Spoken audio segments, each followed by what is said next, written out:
The announcement echoed through the busy terminal, barely audible above the cacophony of rolling luggage, hurried footsteps, and distant conversations.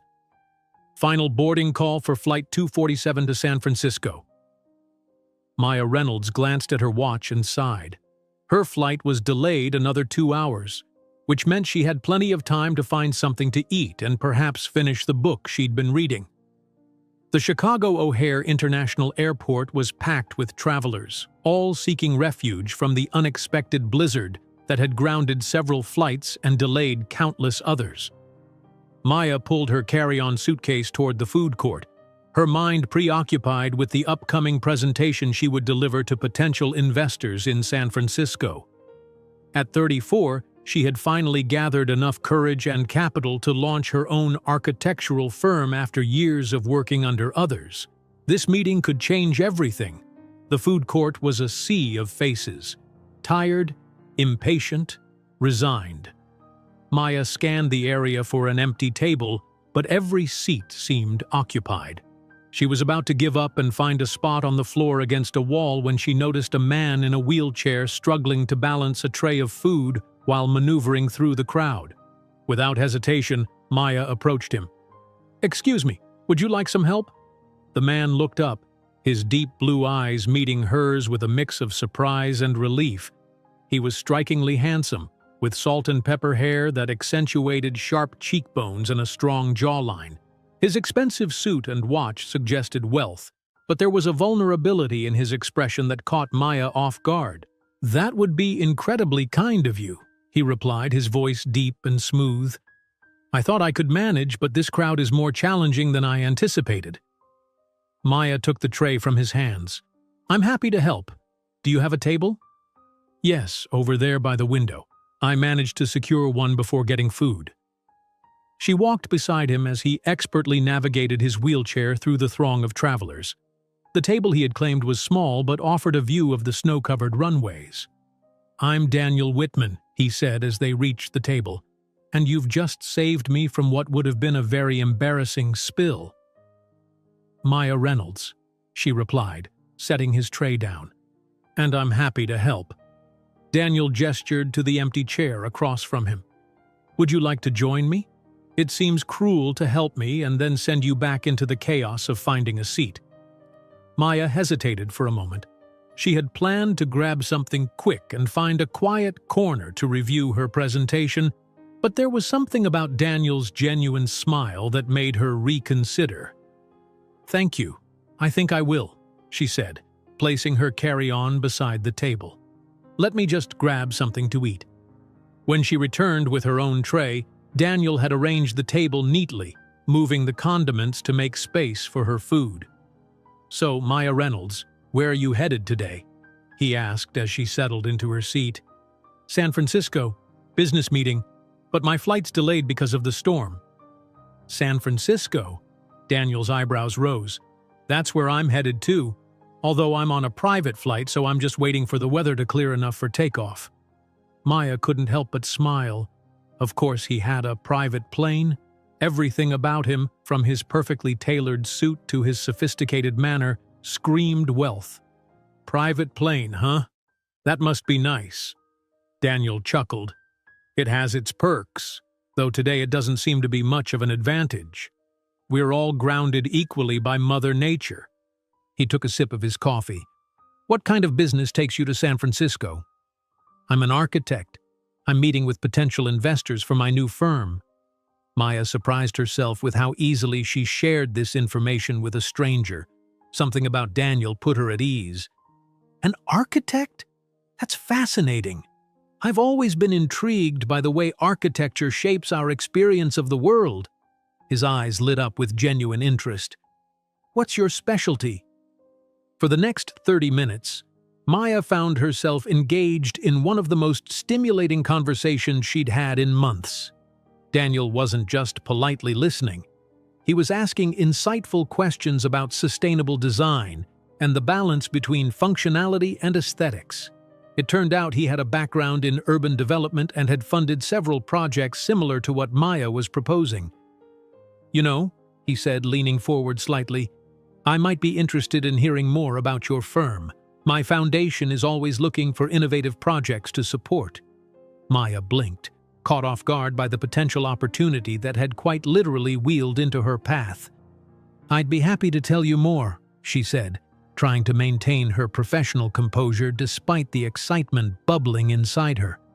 As they continued their conversation, Maya couldn't help but notice the way Daniel's hands moved expressively when he spoke about subjects he was passionate about. There was a grace to him that transcended his physical limitations. She found herself wondering what had happened to put him in a wheelchair, but she didn't ask. Some questions were too personal for a first encounter. "So, what takes you to San Francisco?" Maya finally asked, realizing she'd been doing most of the talking. A shadow seemed to pass over Daniel's face.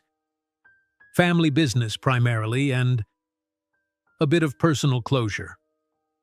He glanced out the window at the falling snow, his expression momentarily distant. "My brother lived there. He passed away 6 months ago." "I'm so sorry," Maya said, the mood shifting palpably. Daniel turned back to her with a small smile that didn't quite reach his eyes. "Thank you. It's been challenging. We were very close despite our differences." He paused, as if debating whether to continue. "This is actually my first time going back to the city since the funeral." Maya reached across the table and briefly touched his hand, a gesture of comfort that felt natural despite their short acquaintance. "That must be difficult." Daniel looked down at her hand on his, and something in his expression softened. "It is. But strangely, talking to you has made today easier." He turned his hand over and gave hers a gentle squeeze before releasing it. "Sometimes the universe puts the right person in your path just when you need them." They fell into a comfortable silence, both watching the snow fall outside the large airport windows. The announcement system crackled to life again, updating passengers on further delays. "It seems we're both going to be here a while longer," Daniel said. "Would you mind if I asked what book you're reading?" He nodded toward the paperback peeking out of her bag. Maya pulled out the novel, a historical fiction piece set in 1920s Paris. "It's my third time reading it. Something about the story keeps drawing me back." "Ah, I love that one," Daniel said, surprising her. "The author captures the essence of post-war Paris brilliantly. Have you read her other novels?" And just like that, they were deep in conversation again, discussing literature, then art, then travel. Maya was struck by how easily they moved from one topic to another, finding common interests and respectfully debating differences. Time seemed to slip away unnoticed. It wasn't until Maya's phone buzzed with an update from her airline that she realized they'd been talking for nearly 2 hours. "It looks like they're estimating another hour delay," she said, checking the notification. Daniel pulled out his own phone. "Let me check with my pilot." He made a brief call, his tone shifting to something more businesslike but still cordial. After hanging up, he looked at Maya thoughtfully. "It seems we're in the same boat, or rather the same lack of aircraft. The weather isn't clearing as quickly as they hoped." He hesitated for a moment, then continued. "I have an idea, but please feel free to decline. I have access to the executive lounge. It's much quieter there, and the chairs are significantly more comfortable. Would you like to join me while we wait?" Maya considered the offer.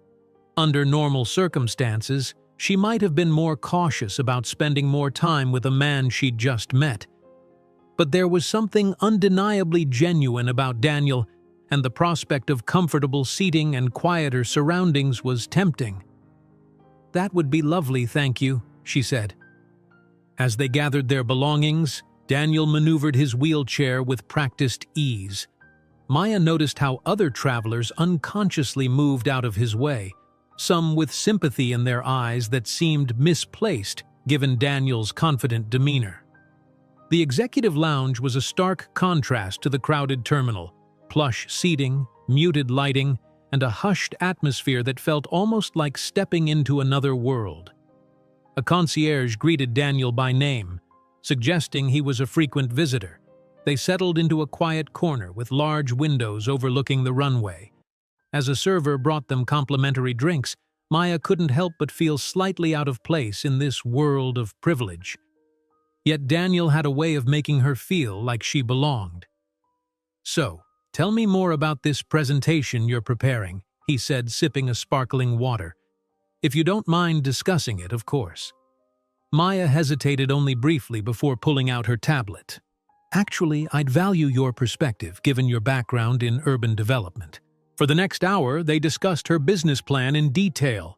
Daniel offered insights that were both practical and innovative, asking questions that helped Maya refine her approach. His suggestions weren't condescending or controlling. They were collaborative, respectful of her vision while enhancing its potential impact. "You know, Maya," Daniel said, leaning back in his wheelchair, "I'm truly impressed. Your understanding of both the artistic and functional aspects of architecture is remarkable. The investors would be fools not to support your firm." Maya felt a warmth spread through her that had nothing to do with the lounge's comfortable temperature. It wasn't just the compliment that affected her. It was the way Daniel saw her, as a professional equal, a visionary in her own right. "Thank you," she said simply. "That means a lot, especially coming from someone with your experience." Daniel smiled, his blue eyes crinkling at the corners. "I should be thanking you. This is the most engaging conversation I've had in months. You've turned what could have been an insufferable delay into a pleasure." The announcement system in the lounge discreetly informed them that several flights, including Maya's, were now boarding. The weather had cleared enough for takeoff. "That's my cue," Maya said, feeling an unexpected twinge of disappointment that their time together was ending. "Mine as well," Daniel replied, checking a message on his phone. "My pilot just confirmed we're cleared for departure." As they gathered their belongings, a moment of awkwardness descended, the kind that comes when a meaningful encounter reaches its natural conclusion, but neither party wants it to end. Daniel broke the silence. "Maya, I know this might seem forward, but I'd like to continue our conversation in San Francisco. Would you be open to having dinner tomorrow evening? I know an excellent restaurant with a view of the bay." Maya felt a flutter of something she hadn't experienced in a long time. It wasn't just attraction, though Daniel was undeniably appealing. It was the rare feeling of connecting with someone who understood her passion, who engaged with her ideas, who saw her. "I'd like that," she said with a smile. "Though I should warn you, I'll be significantly more jet-lagged than I am now." Daniel laughed, a warm sound that seemed to fill the space between them. "I'm willing to risk it." He handed her his business card, which bore simply his name and a phone number. "Text me when you land safely, and we can arrange details for tomorrow." As they parted ways at the lounge exit, Daniel heading toward the private aviation terminal and Maya toward her gate, she felt a curious sense of anticipation. It was as if a door had unexpectedly opened in her carefully structured life, offering a glimpse of something new and potentially wonderful. What Maya couldn't know as she boarded her commercial flight to San Francisco was that Daniel Whitman was experiencing the same sensation. And neither of them could have predicted the truth that waited to be discovered, a connection that had begun long before their chance meeting in a crowded airport food court. San Francisco greeted Maya with its characteristic fog and a gentle drizzle that seemed to blur the edges of the city skyline. Her hotel room offered a partial view of the bay, though the Golden Gate Bridge was obscured by the mist hovering over the water. After a quick shower to wash away the weariness of travel, Maya stood at the window, watching the fog shift and swirl, revealing glimpses of the city she had visited many times before. This time felt different, though. There was a heaviness to her return that she hadn't anticipated. It had been 6 months since she'd been here, 6 months since Marcus's funeral, 6 months of grieving the man she had once loved deeply, even though their relationship had ended almost a year before his unexpected death. Maya touched the simple silver ring that hung on a chain around her neck. It wasn't an engagement ring. Marcus had never proposed. It was a promise ring he had given her during their second year together, a symbol of what might have been, before his work consumed him, and the distance between them grew insurmountable. She hadn't worn it during their breakup or in the months that followed, but after his death she had found it while packing away mementos of their relationship, and something had compelled her to keep it close.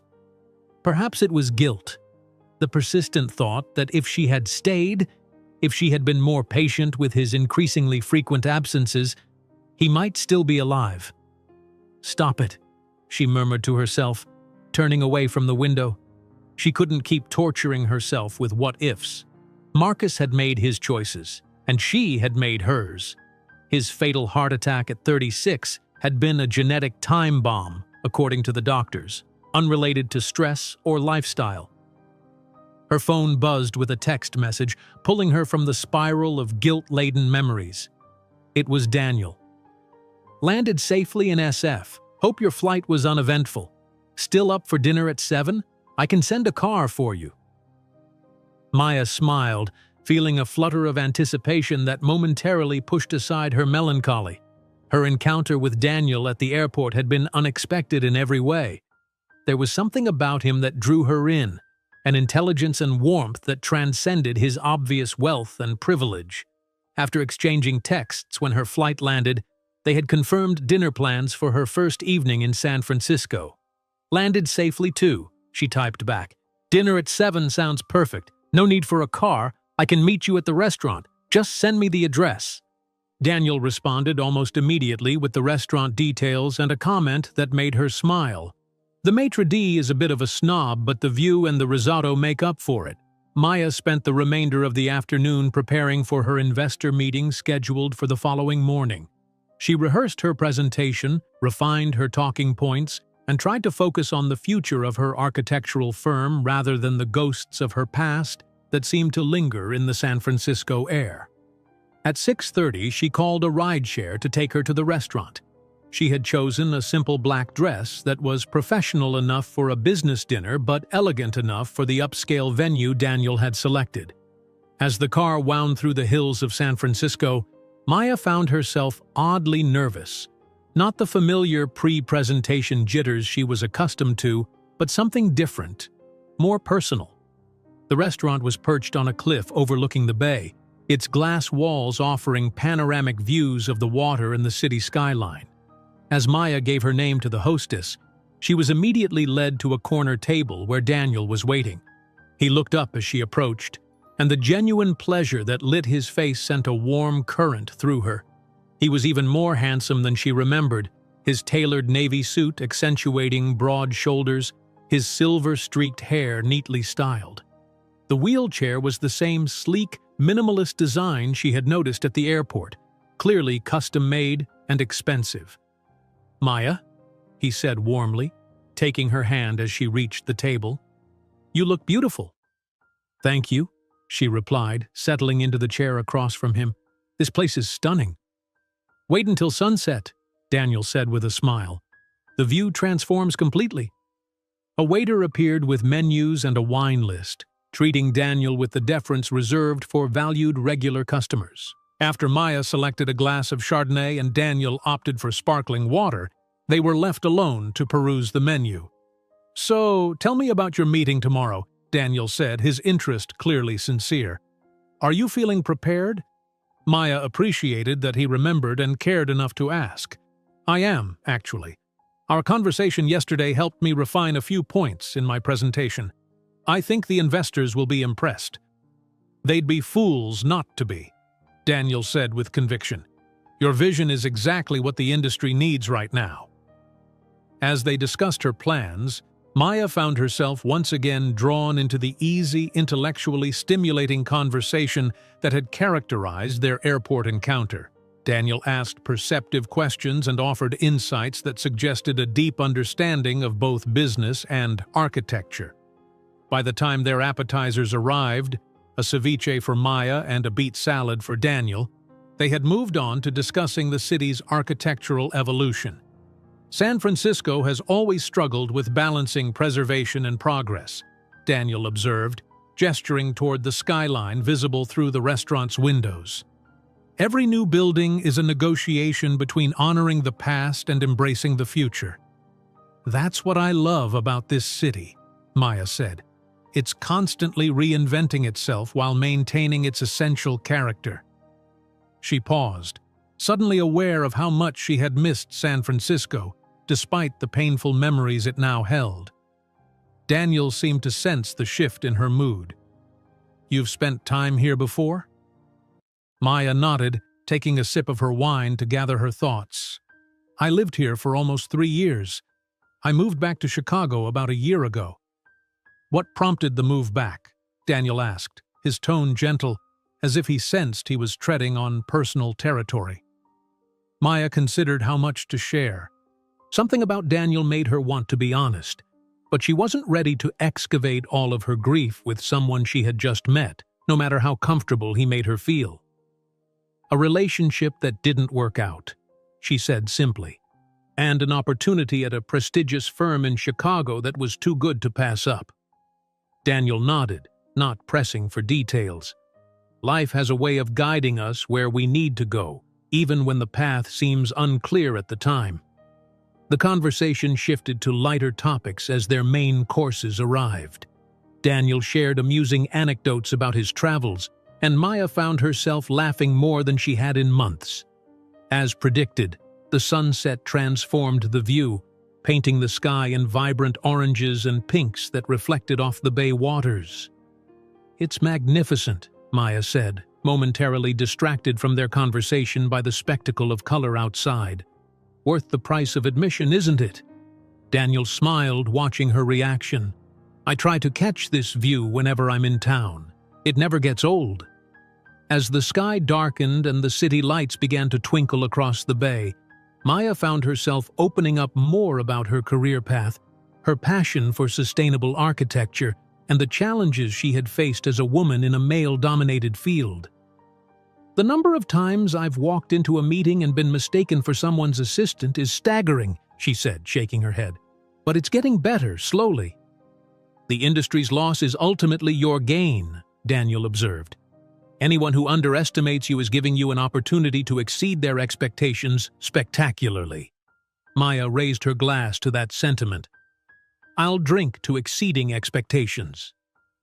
As they touched glasses, Daniel's eyes met hers with an intensity that caught her off guard. There was admiration there, certainly, but also something deeper, more searching. "I hope this isn't too forward," he said after a moment, "but I find myself incredibly drawn to you, Maya. Your intelligence, your passion, your resilience, they're captivating." Maya felt a flush rise to her cheeks that had nothing to do with the wine. "I'm equally drawn to you," she admitted, "which is surprising, given that we only met yesterday." Daniel smiled, the warmth reaching his eyes. Sometimes life delivers the most unexpected gifts in the most ordinary packaging, like a chance meeting in an airport food court.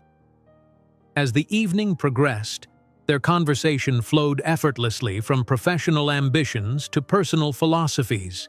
Daniel spoke about his foundation's work in educational access and community development, revealing a genuine commitment to using his wealth for positive change. "Money is just a tool," he said, absently tracing the rim of his water glass. "What matters is how you use it to shape the world around you." "Is that why you focus on education?" Maya asked, fascinated by this glimpse into his values. "Partly," Daniel replied, "but it's also personal. My mother was a teacher in an underserved community. She believed education was the great equalizer, the one thing that could truly change a person's trajectory." His expression softened with memory. "She died when I was 22, but I've tried to honor her belief in my work." "She sounds like an extraordinary woman," Maya said gently. "She was," Daniel agreed.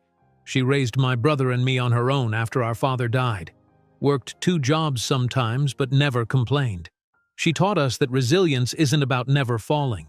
It's about how you rise afterward." At the mention of his brother, a shadow seemed to pass over Daniel's features.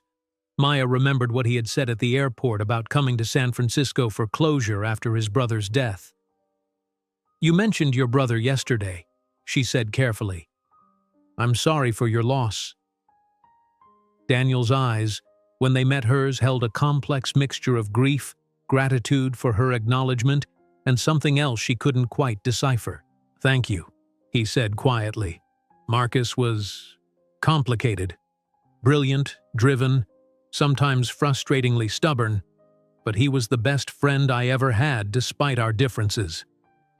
Maya's heart skipped a beat at the name, but she told herself it had to be a coincidence. Marcus was a common enough name, yet a strange uneasiness began to settle in her stomach.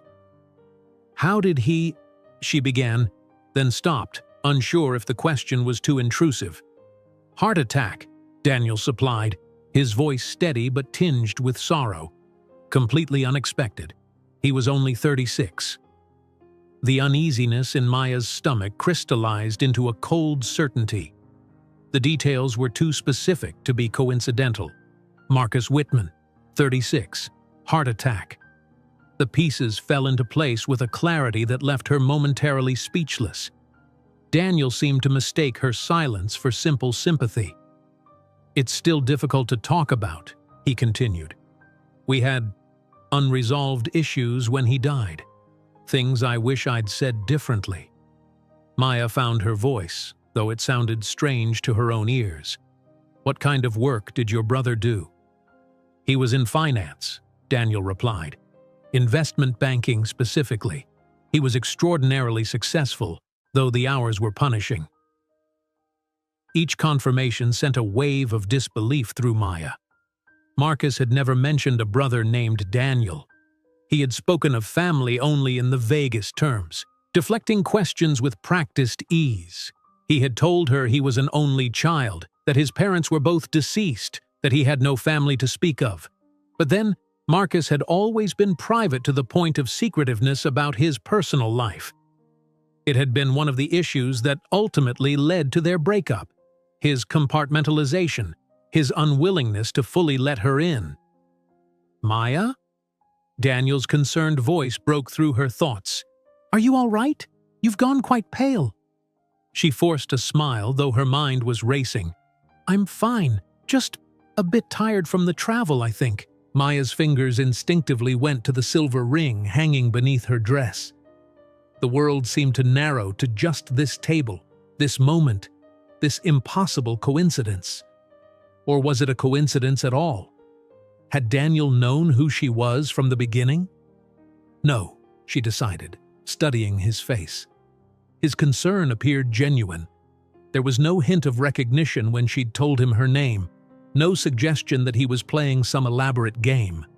If Daniel knew that she was his brother's ex-girlfriend, he was an extraordinary actor. "Are you sure you're all right?" Daniel asked, his brow furrowed with concern. "We could call it a night if you're not feeling well." Maya took a deep breath, buying herself time to think. Should she tell him the truth now? The words stuck in her throat. How did one even begin such a conversation? "By the way, I dated your brother for 3 years, but he never once mentioned you existed?" "I'm fine, really," she said instead, reaching for her water glass. "Just a momentary dizzy spell. It's been a long day." Daniel didn't look entirely convinced, but he nodded. "Travel can be exhausting, especially with delays like we had." The waiter arrived to clear their plates and offer the dessert menu, providing a welcome interruption. Maya declined dessert but accepted coffee, needing the caffeine to help her process this revelation. "Tell me more about your brother," she said when they were alone again, unable to help herself. She needed to understand this mystery, to reconcile the Marcus she had known with this new information. A flicker of surprise crossed Daniel's face, but he seemed pleased by her interest. "Marcus was intense, brilliant but restless. We were close as children, especially after our father died, but we took very different paths as adults." "How so?" Maya prompted gently. Daniel's expression turned reflective. "I followed a more conventional route, college, MBA, corporate career. Marcus was always more of a maverick. He dropped out of college his junior year to work at a startup, then parlayed that into a career in finance. He had an intuitive understanding of markets that couldn't be taught." Maya nodded, recognizing this description of Marcus's professional brilliance. And personally, what was he like outside of work? Daniel sighed, running a hand through his silver-streaked hair. That's harder to answer. Marcus kept his personal life separate, private, even from family. A hint of old pain crossed his features. After our mother died, he became more distant, focused entirely on building his career, his wealth. We still saw each other for holidays, occasional dinners when business brought us to the same city, but there was always a wall. Maya's coffee arrived and she wrapped her hands around the warm cup, anchoring herself.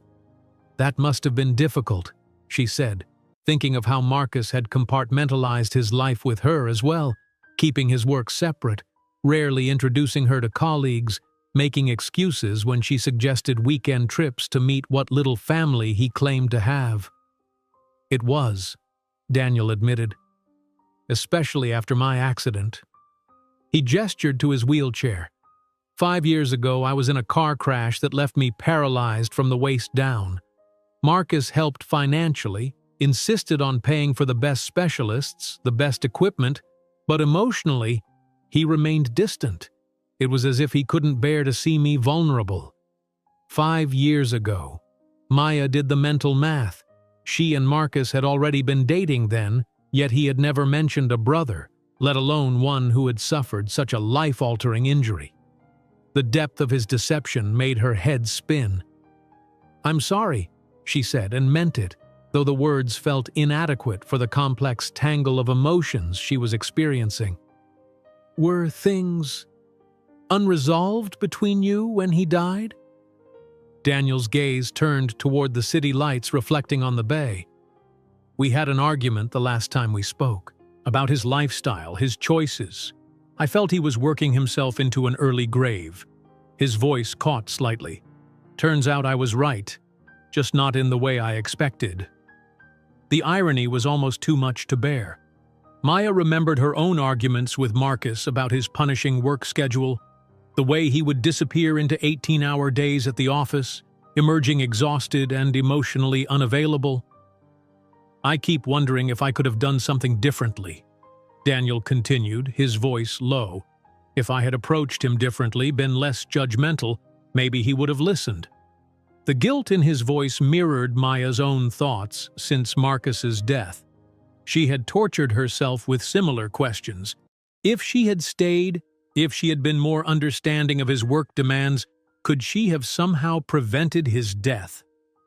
"From what you've described," Maya said carefully, "it sounds like Marcus made his own choices. You can't blame yourself for that." Daniel looked up, meeting her eyes with a sad smile. "Logically, I know that. Emotionally, well, grief isn't logical, is it?" "No," Maya agreed softly. "It's not." For a moment they sat in silence, connected by a shared grief neither fully understood the extent of. Maya felt the weight of her unspoken truth between them, growing heavier by the minute.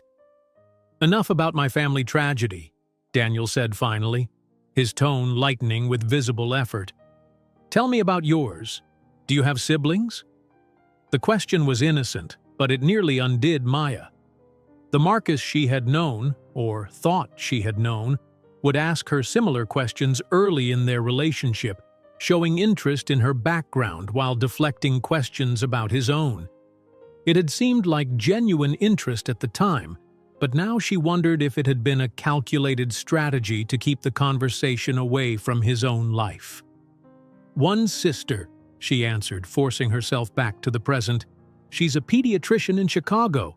We're close, though we don't see each other as often as we'd like. My parents are still in Michigan, where we grew up." As she spoke about her family, Maya felt a growing sense of unreality. She was sitting across from the brother of the man she had once imagined spending her life with, a brother whose existence had been deliberately hidden from her. Each moment that passed without acknowledging this truth felt like another small betrayal. "I should tell you something," she began, the words tumbling out before she could reconsider. Daniel looked at her expectantly, his blue eyes, so unlike Marcus's dark brown ones, focused intently on her face. but the waiter chose that moment to return with their check, effectively interrupting what might have been a life-altering confession. By the time he left, Maya's courage had faltered. She needed time to process this, to decide how to approach such an impossible conversation. "Sorry, you were saying?" Daniel prompted. Maya shook her head. "It's nothing important. Just thank you for a lovely evening. It's been a welcome distraction from pre-meeting nerves." If Daniel sensed there was more to it, he didn't press. "The pleasure was entirely mine, Maya. Your company has been the highlight of what would otherwise have been a rather melancholy trip." As they prepared to leave, Daniel insisted on covering the bill despite Maya's protests. "Please, allow me this small gesture. Consider it thanks for rescuing me from wearing my lunch at the airport yesterday."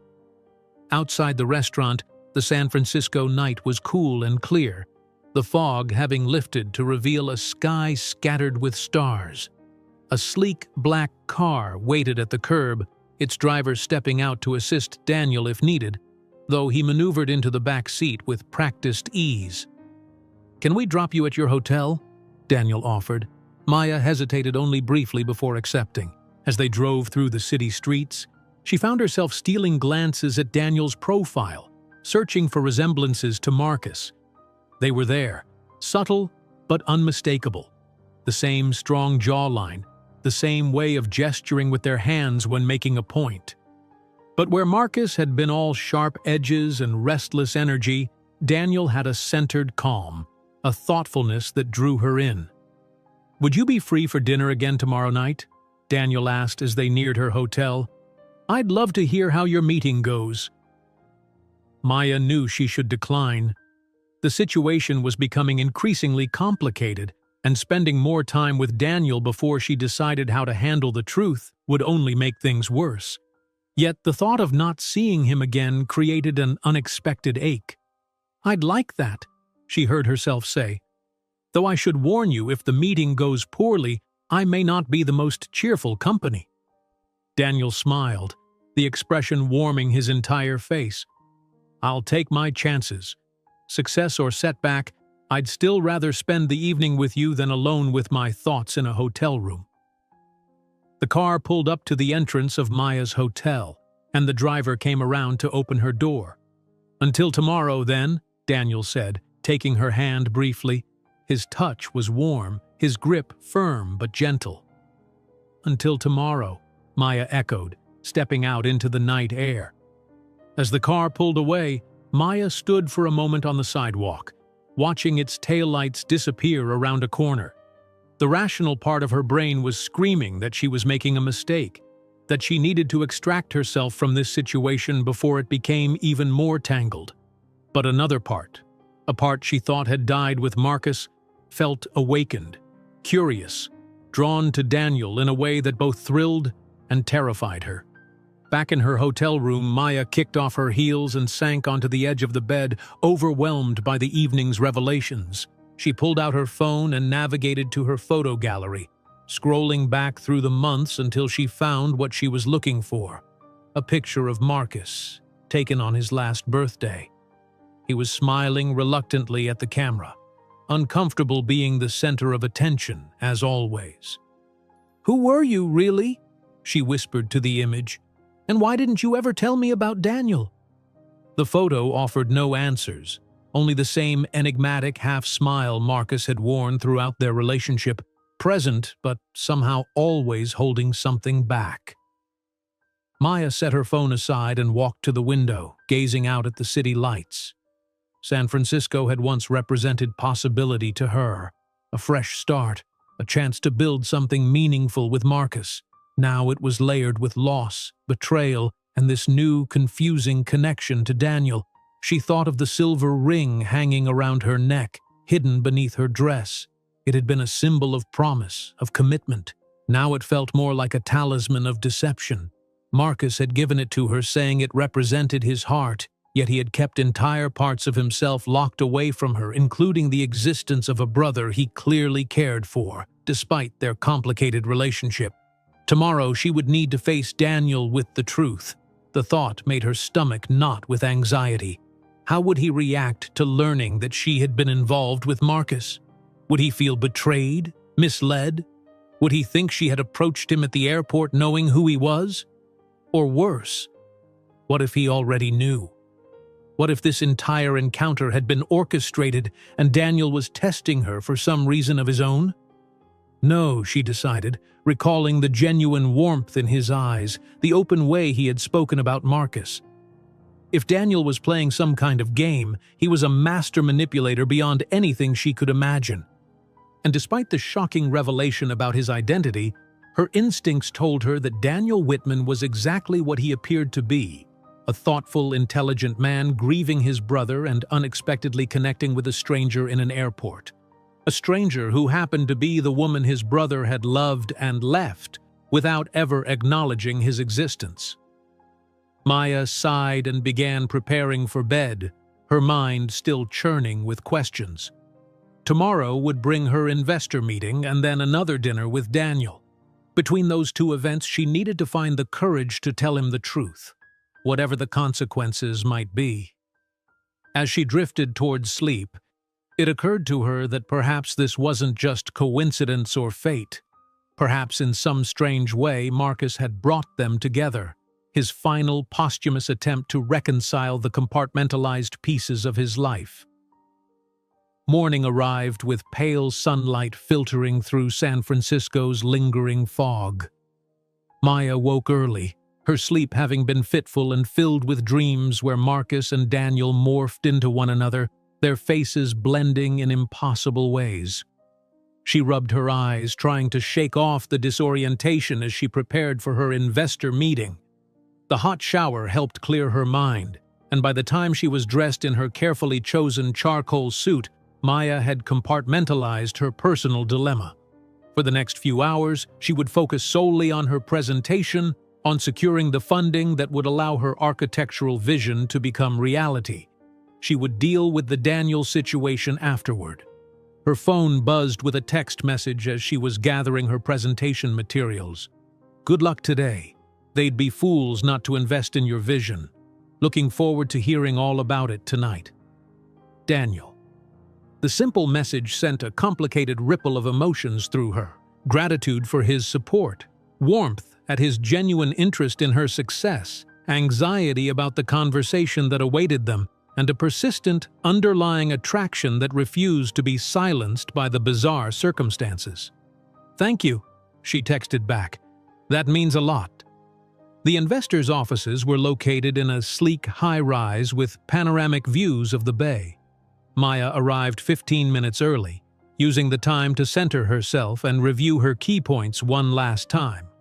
When the receptionist led her into the conference room, she was ready, her professional persona firmly in place.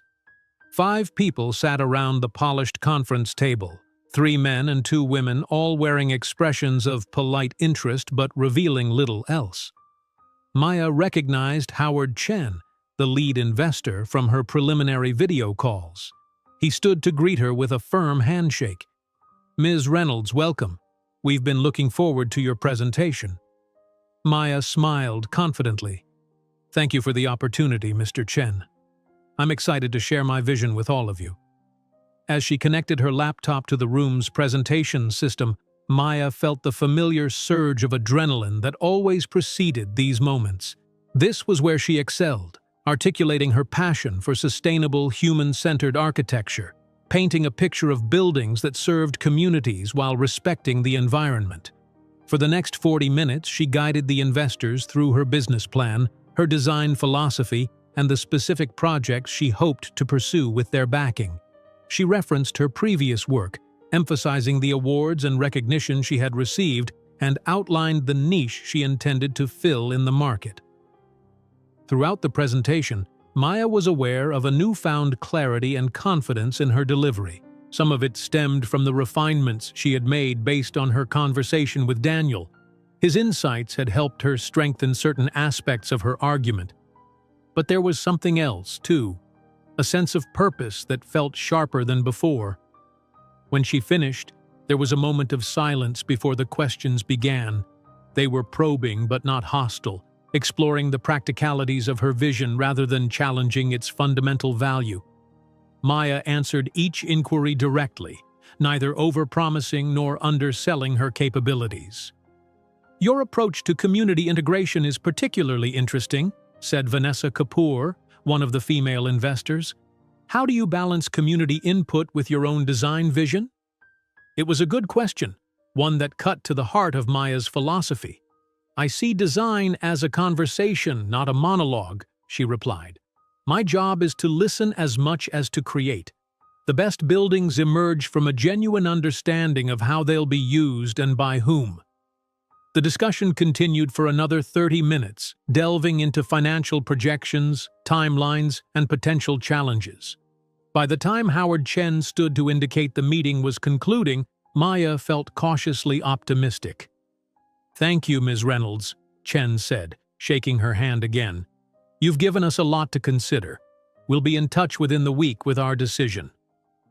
"I appreciate your time and consideration," Maya responded. "I look forward to hearing from you." As she packed up her materials, Vanessa Kapoor approached her. "That was impressive," she said quietly. "Between us, I think you've got a very good chance. Howard doesn't usually ask so many questions unless he's seriously interested." Maya smiled gratefully. "Thank you for saying so, and for your thoughtful questions."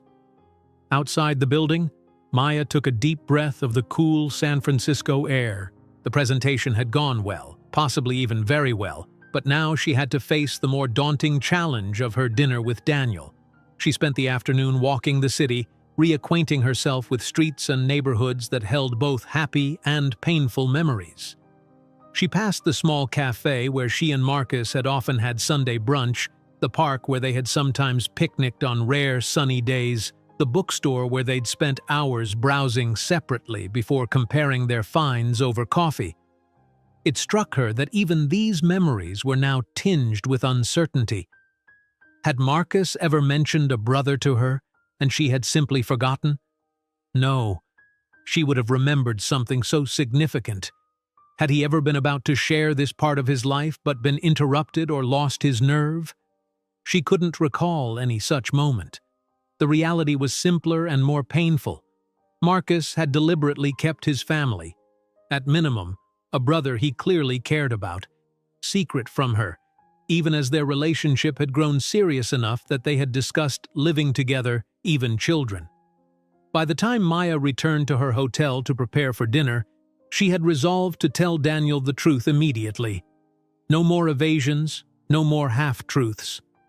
Before they ordered drinks, before they fell into another engaging conversation, she would explain exactly who she was and how she had known Marcus. She chose a deep blue dress for the evening, professional but less severe than her suit, with a scoop neckline that revealed the silver ring on its chain. She had decided to wear it visibly, both as proof of her connection to Marcus and as a visual aid to her explanation. Daniel had chosen a different restaurant for their second dinner, this one a cozy, elegant space known for its innovative cuisine. When Maya arrived, he was already seated at a corner table, his face lighting up as he saw her approach. "Maya," he greeted her warmly. "You look lovely. How did the meeting go?" She took a deep breath as she sat across from him. "Before we talk about that, there's something I need to tell you, Daniel." His expression turned curious, an eyebrow rising slightly. "That sounds serious." "It is." Maya's fingers went to the silver ring at her throat. "This is going to sound impossible, but I knew your brother Marcus." Daniel's expression shifted from curiosity to confusion. "You knew Marcus? How? Through work?" Maya shook her head, her heart pounding. "No, not through work. We were together. For 3 years. We broke up about a year before he died." Daniel stared at her, his blue eyes widening with shock. For a long moment he said nothing, and Maya could almost see him processing this information, attempting to reconcile it with everything he knew, or thought he knew, about his brother. "That's not possible," he said finally, his voice low and controlled.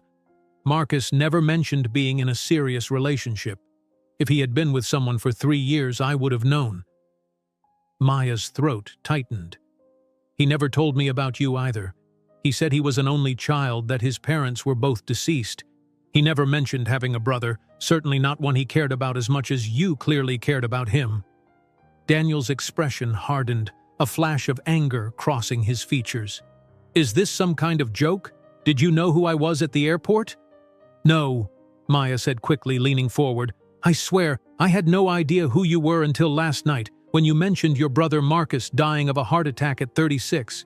It was too specific to be a coincidence. Daniel sat back in his wheelchair, running a hand through his hair in a gesture that painfully reminded Maya of Marcus. I don't even know what to say. 3 years? Maya nodded, untucking the ring from her dress and holding it out for him to see. He gave me this during our 2nd year together. We lived in the same building at first, then practically together in his apartment for the last year? Daniel shook his head in disbelief. Marcus and I weren't close in the traditional sense, but we spoke at least monthly. Family holidays, occasional dinners. He helped fund my medical care after the accident. How could he have hidden a 3-year relationship? The same way he hid having a brother from me, Maya said softly. Marcus was compartmentalized. He kept his work life separate from his personal life. He rarely introduced me to colleagues, made excuses when I suggested meeting any family.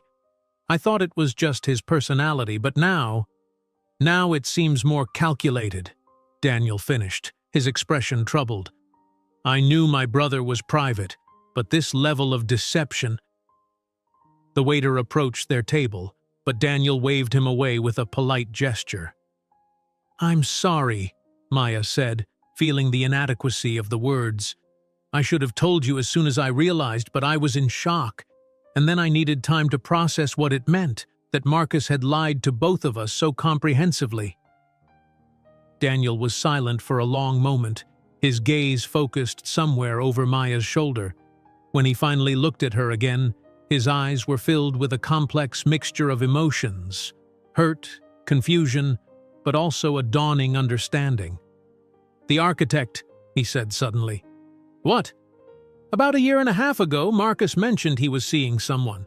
He was vague, as usual, but he said she was an architect with actual talent, which from Marcus was high praise. That must have been you. Daniel shook his head. It was the only time he ever mentioned anyone. Then a few months later, when I asked about her, he changed the subject. I assumed it had ended, and not well. It ended because I couldn't live with the walls he built, Maya said quietly. I loved him, but I never felt like I truly knew him. Now I understand why. Daniel ran a hand over his face, looking suddenly tired. I'm trying to imagine what he was thinking. Why keep us separate? What purpose did it serve? Maya had been asking herself the same question since the previous night. I don't know. Control, maybe? By keeping different parts of his life in separate boxes, he could present different versions of himself to different people. That sounds like Marcus, Daniel admitted. Always carefully managing perceptions, even with family. He paused, studying her face. So, at the airport, that truly was a coincidence? You had no idea who I was? None, Maya confirmed. I saw someone struggling with their tray and offered to help. I had no hidden agenda. Another long silence fell between them, broken only when the waiter returned, looking uncertain. Daniel ordered a whiskey, neat, and Maya asked for the same. She rarely drank whiskey, but tonight seemed to call for something stronger than her usual wine. When their drinks arrived, Daniel raised his glass slightly. To bizarre coincidences, Maya clinked her glass against his, and to painful truths. The whiskey burned pleasantly as it went down, warming her from the inside and loosening some of the tension that had built in her chest. I don't know whether to laugh or be angry, Daniel said after a moment. The universe has a strange sense of humor, bringing us together like this. I've been thinking the same thing, Maya admitted. Of all the people to help in an airport. A ghost of a smile touched Daniel's lips. Perhaps Marcus is somewhere, watching this unfold and feeling very clever. The image was so unexpected that Maya found herself laughing, a release of the nervous energy that had been building since her realization. After a moment, Daniel joined her, his deep chuckle blending with her lighter laughter in a moment of shared absurdity. When their laughter subsided, Maya felt something shift between them, not an end to the awkwardness or confusion, but a transformation of it into something more manageable, more human. "I think we need food," Daniel said finally, signaling to the waiter who had been hovering at a respectful distance. "And perhaps you could tell me about your meeting, something normal to anchor this very abnormal evening." Maya appreciated the suggestion, the chance to step back from the emotional intensity of their discovery. As they ordered, sea bass for her, lamb for him, she found herself slipping into a description of her presentation, the investors' questions, and Vanessa Kapoor's encouraging words afterward. "It sounds promising," Daniel said, visibly making an effort to focus on her professional achievement rather than the bombshell that had exploded between them. "From what you've described, their level of engagement suggests serious interest." "I hope so," Maya replied. "This funding would allow me to launch with the right resources, not just scrape by." They maintained this relatively safe conversation through their appetizers, discussing the practicalities of starting a business, the challenges of the architectural industry, and Maya's vision for her firm. It was almost possible to pretend that nothing had changed, that they were simply two people enjoying a dinner after meeting by chance.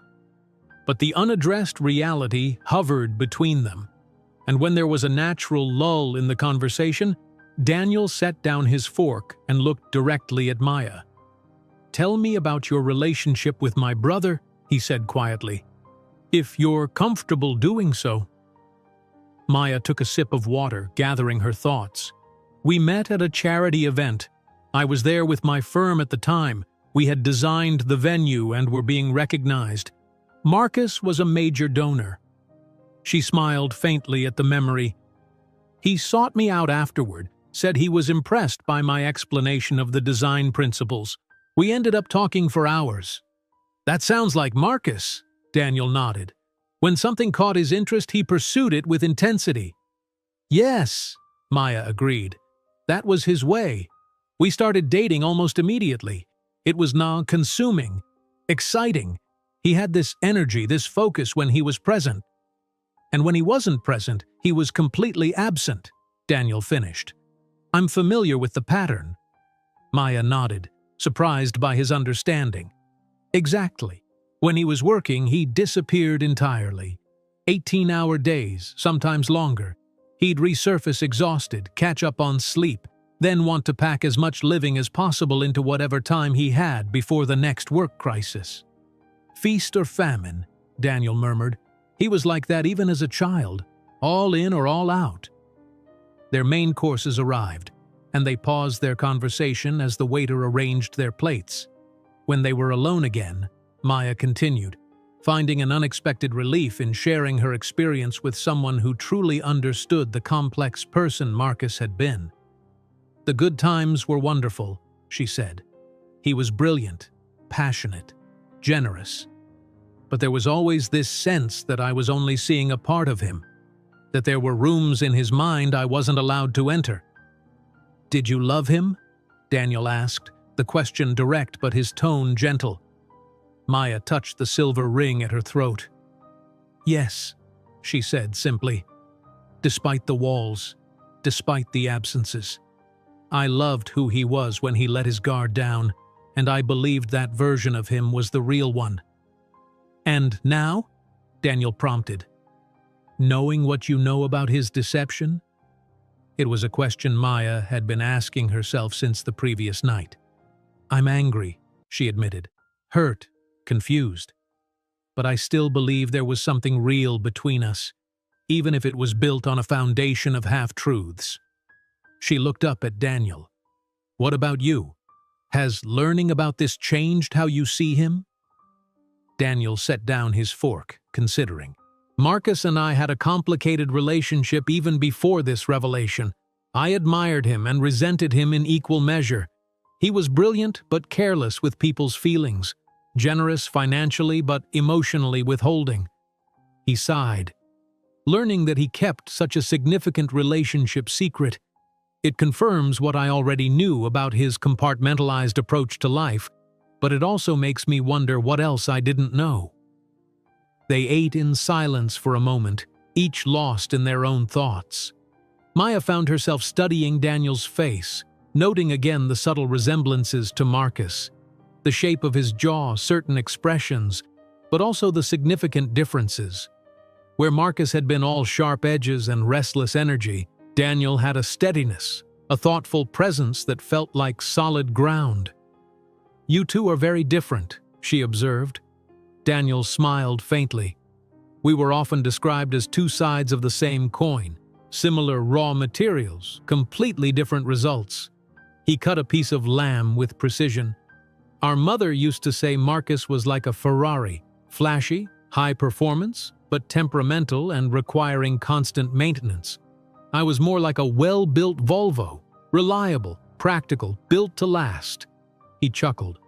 "Not the most flattering comparison for a teenager, but I've come to appreciate it as I've gotten older." Maya smiled at the comparison. "I can see that, though I think you're selling yourself short. There's nothing boring about you, Daniel." Their eyes met across the table, and something shifted in the air between them, an acknowledgement of the connection that had formed at the airport, before they knew of their shared link to Marcus, a connection that persisted despite the complications. "I find myself in an impossible situation," Daniel said after a moment, his voice low. "I'm angry at my brother for his deception, sympathetic to what you must be feeling, and still—" He hesitated. "Still drawn to you in a way that feels inappropriate under the circumstances." Maya's heart beat a little faster at his honesty.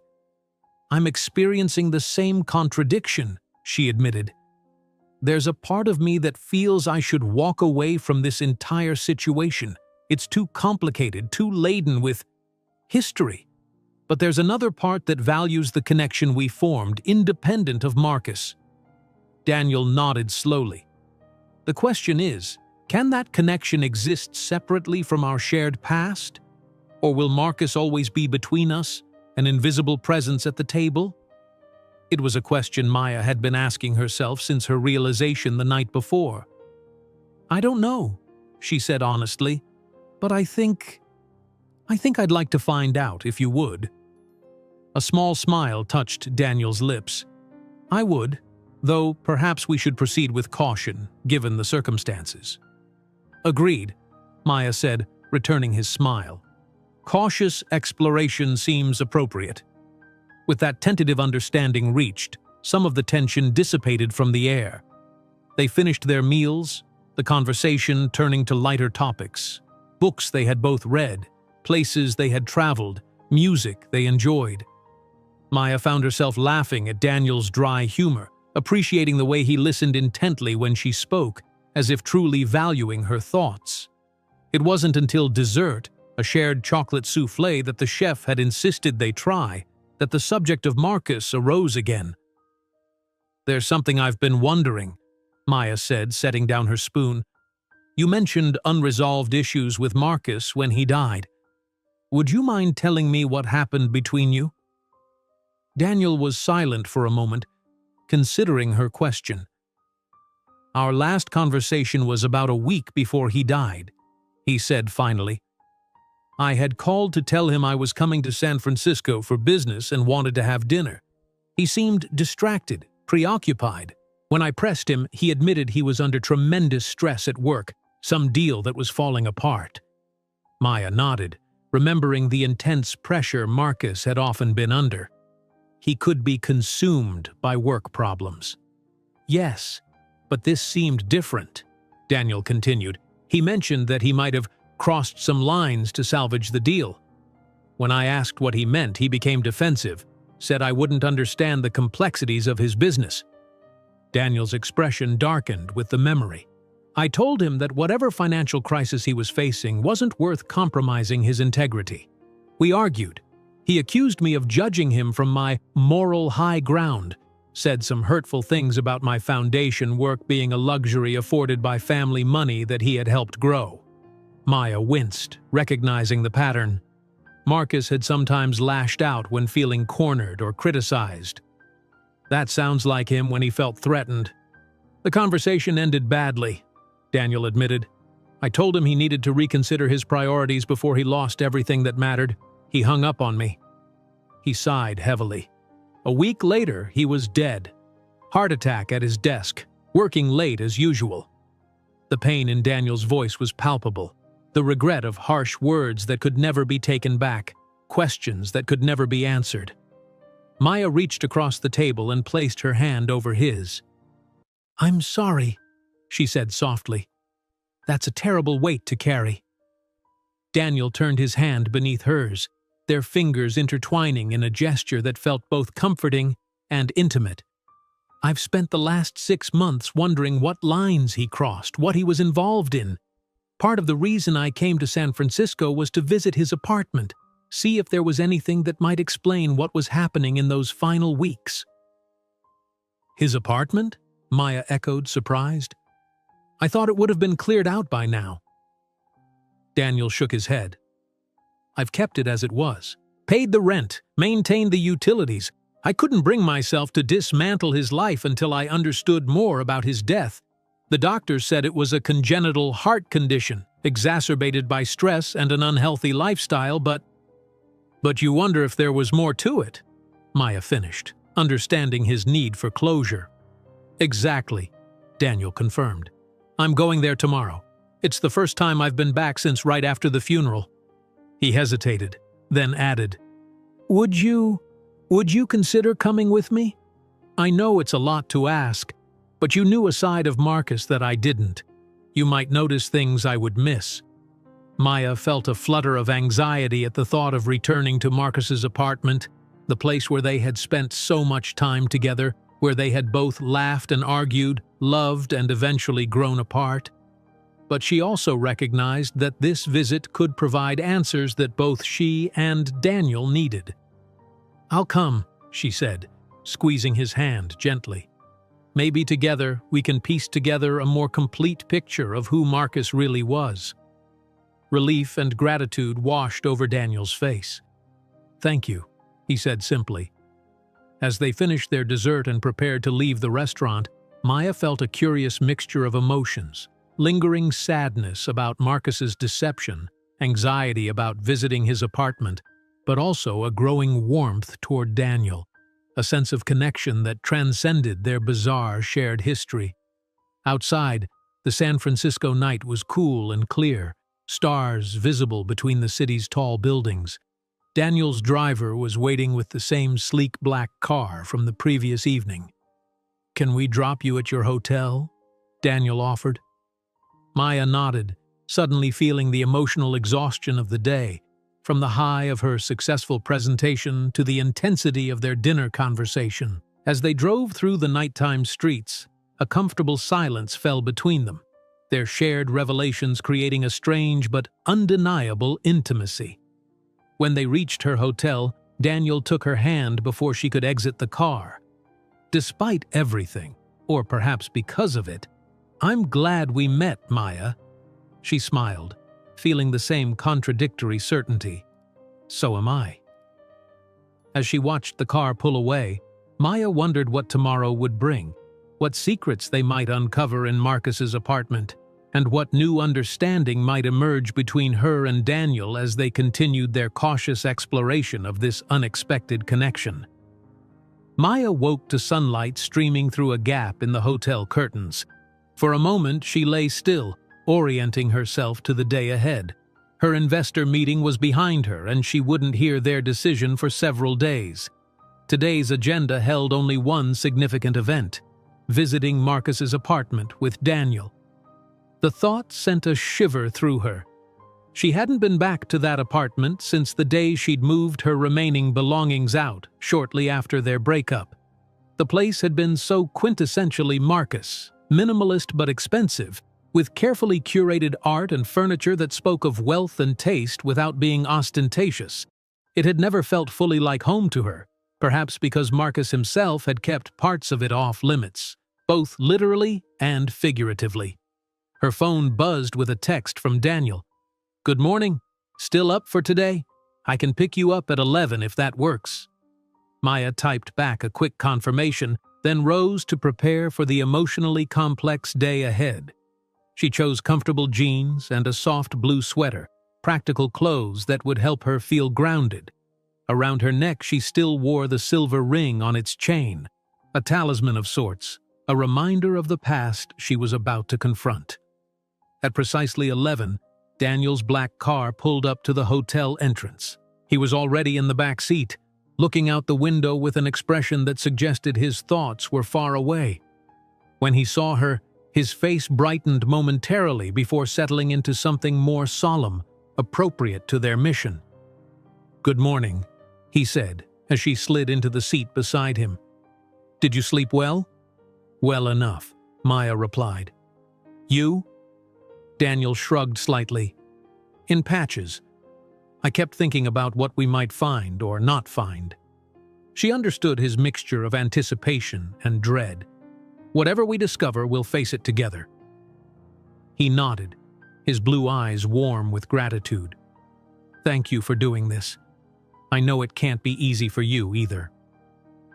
The drive to Marcus's building took them through familiar neighborhoods. Maya found herself pointing out places she and Marcus had frequented. A farmer's market they'd visited on Sunday mornings, a small gallery where they'd attended openings, the park where they'd occasionally jogged together. "It's strange to think of Marcus doing those normal couple things," Daniel mused. "In my mind, he was always working or talking about work." "He had his moments of balance," Maya said, "usually after I practically dragged him away from his laptop." They fell into companionable silence as the car wound through the hilly streets, finally pulling up to a sleek high-rise in one of the city's most exclusive neighborhoods. The doorman recognized Daniel immediately, greeting him with respectful sympathy. "Good to see you again, Mr. Whitman. Everything's ready for you upstairs." The elevator ride to the penthouse floor was swift and silent. Maya's heart pounded as Daniel inserted a key into the private elevator that served only Marcus's apartment. The doors slid open directly into the expansive living area. Maya stepped out first, hit immediately by the familiarity of the space. It looked exactly as she remembered. Clean lines, floor-to-ceiling windows with spectacular views of the bay, minimalist furniture in muted tones of gray and blue. Yet there was something profoundly unsettling about the preserved quality of the space, as if Marcus might walk in at any moment, demanding to know why they were invading his sanctuary. "This is surreal," she murmured. Daniel maneuvered his wheelchair into the apartment, his expression unreadable. "I had a service maintain it monthly, basic cleaning, making sure nothing deteriorated, but otherwise it's as he left it." Maya moved further into the space, memories washing over her.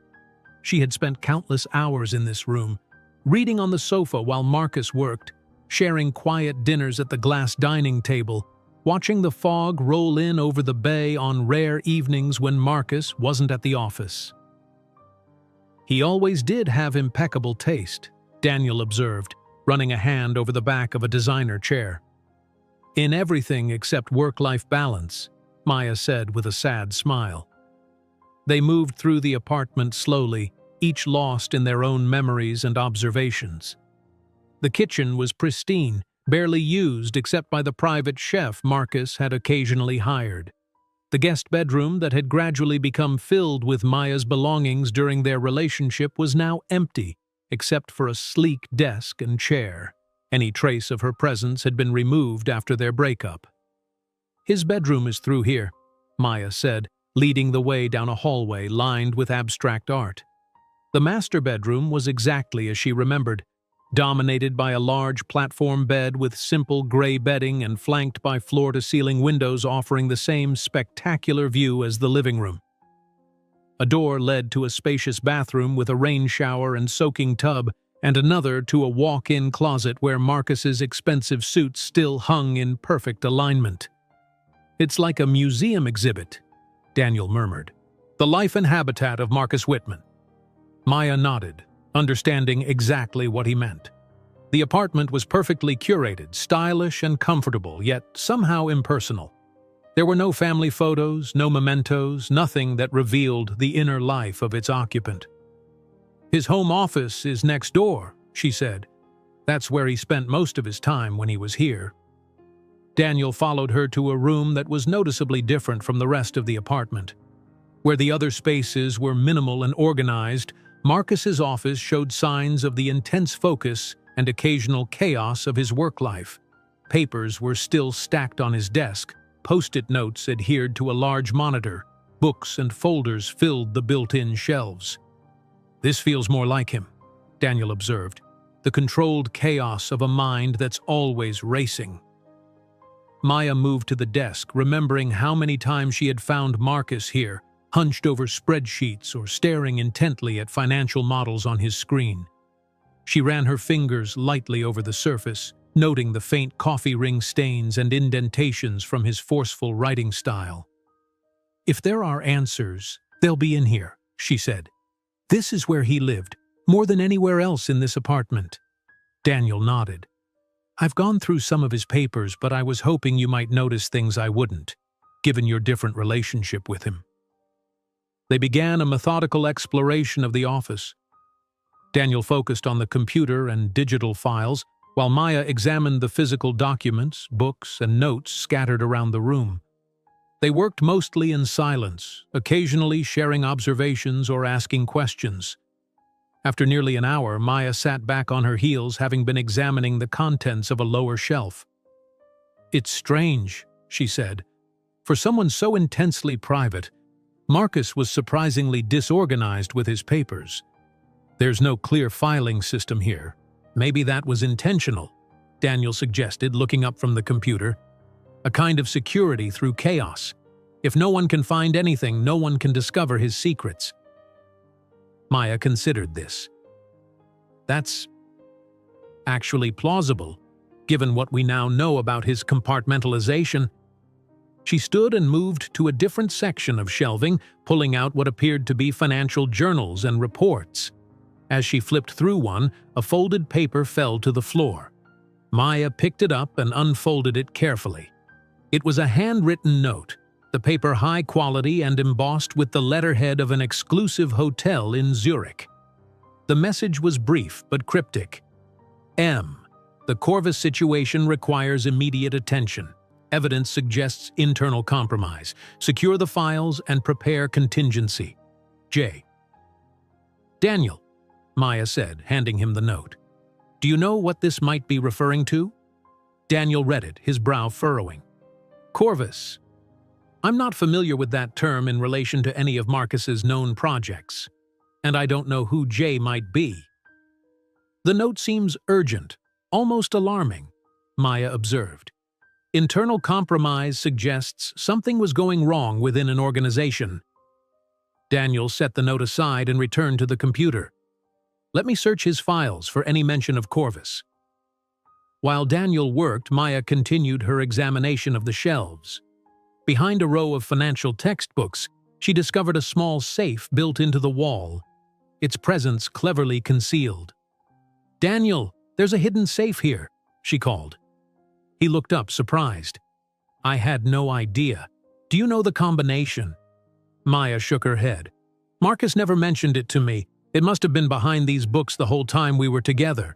Daniel maneuvered his wheelchair closer to examine the safe. "It's a high-end model with a digital keypad. 6 digits from the look of it." "His birthday?" Maya suggested. "Worth a try," Daniel agreed, entering the 6 digits that represented Marcus's birth date. The safe remained locked. "What about your birthday, or the date you met?"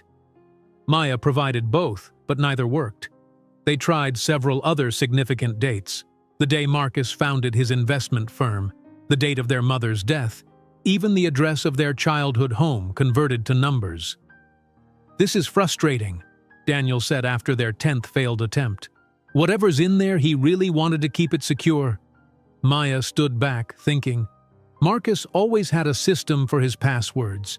He used meaningful dates or numbers, but usually with some kind of transformation, adding digits, reversing them, something that would be meaningful only to him. "The date he gave you that ring?"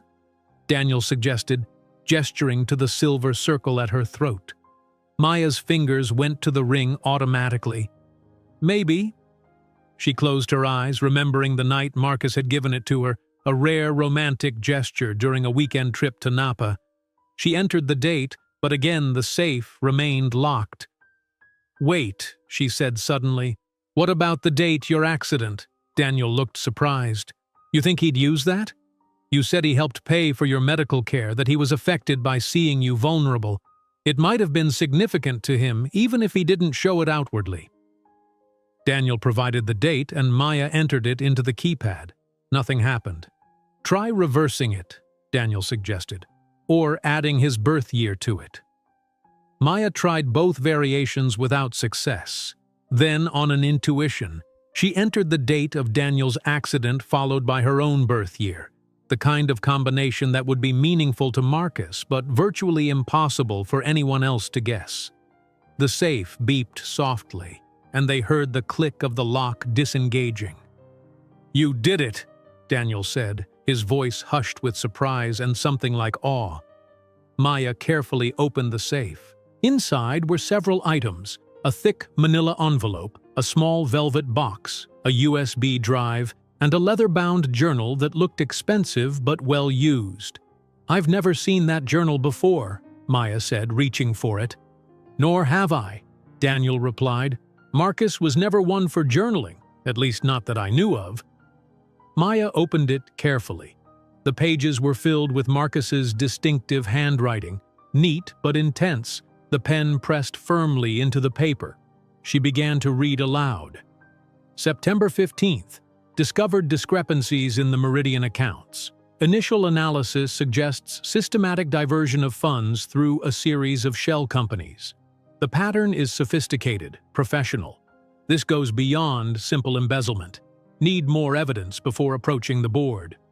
She looked up at Daniel, whose expression had grown grave. "What was Meridian?" she asked.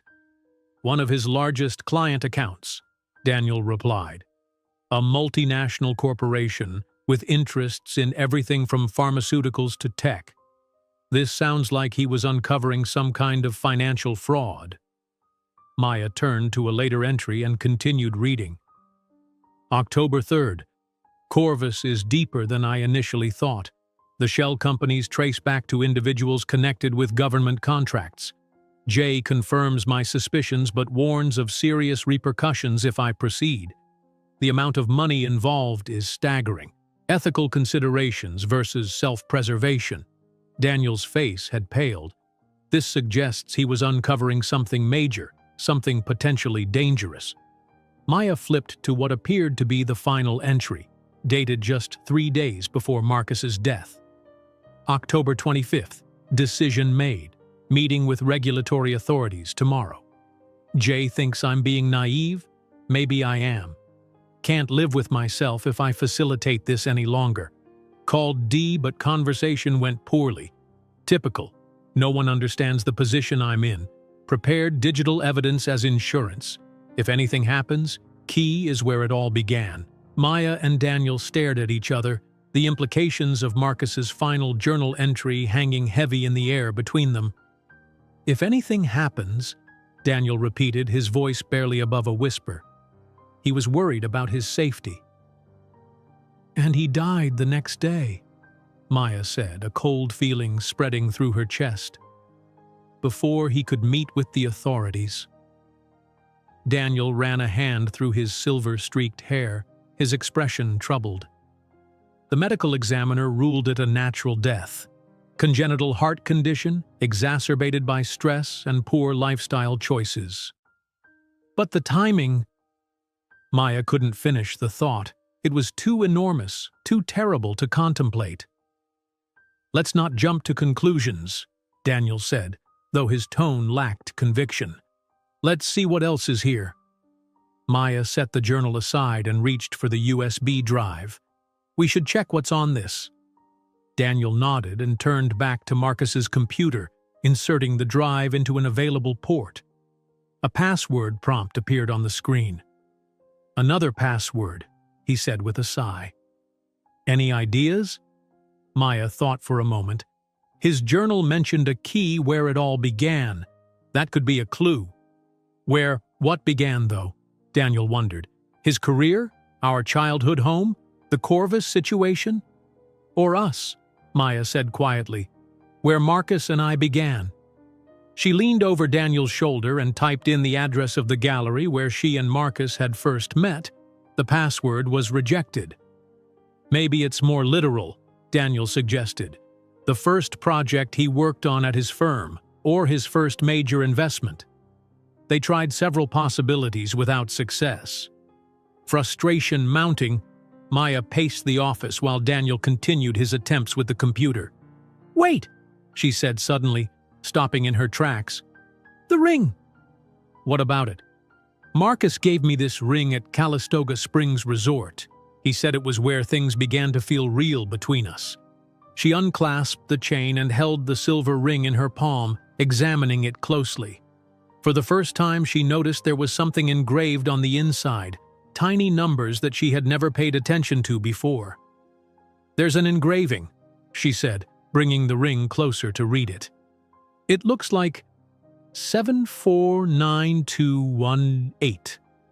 Daniel quickly entered the numbers. The password prompt disappeared, replaced by a directory of files. "It worked," he said, sounding surprised and impressed. "He really did care about you in his way." Maya felt a complicated surge of emotions. Vindication that their relationship had meant something to Marcus after all, sadness that he had kept so much from her, and a strange new guilt about the growing connection she felt with Daniel. They bent over the computer together, examining the contents of the USB drive. It contained dozens of financial spreadsheets, email correspondence, and what appeared to be bank records, all meticulously organized into folders labeled with dates and cryptic abbreviations. "This is evidence," Daniel said, scanning through the files. "Documentation of whatever fraud he discovered." One folder was simply labeled Corvus. Inside were photographs of what appeared to be confidential documents, bank statements showing transfers of massive sums, and a spreadsheet tracking what seemed to be payments to various individuals identified only by initials. "These are enormous amounts," Maya observed, pointing to figures in the millions of dollars. "What exactly was Corvus?" "From context, it seems to be a code name for some kind of operation," Daniel said, opening another document. "Here's a reference to Phase 3 of Corvus implementation and security protocols for asset transfer." Asset transfer could mean anything from money to information to physical goods, Maya noted.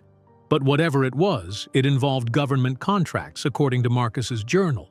They continued examining the files, finding references to offshore accounts, shell companies with addresses in the Cayman Islands and Liechtenstein, and encrypted communication logs. It was clear that Marcus had been thorough in his investigation, gathering substantial evidence of financial wrongdoing.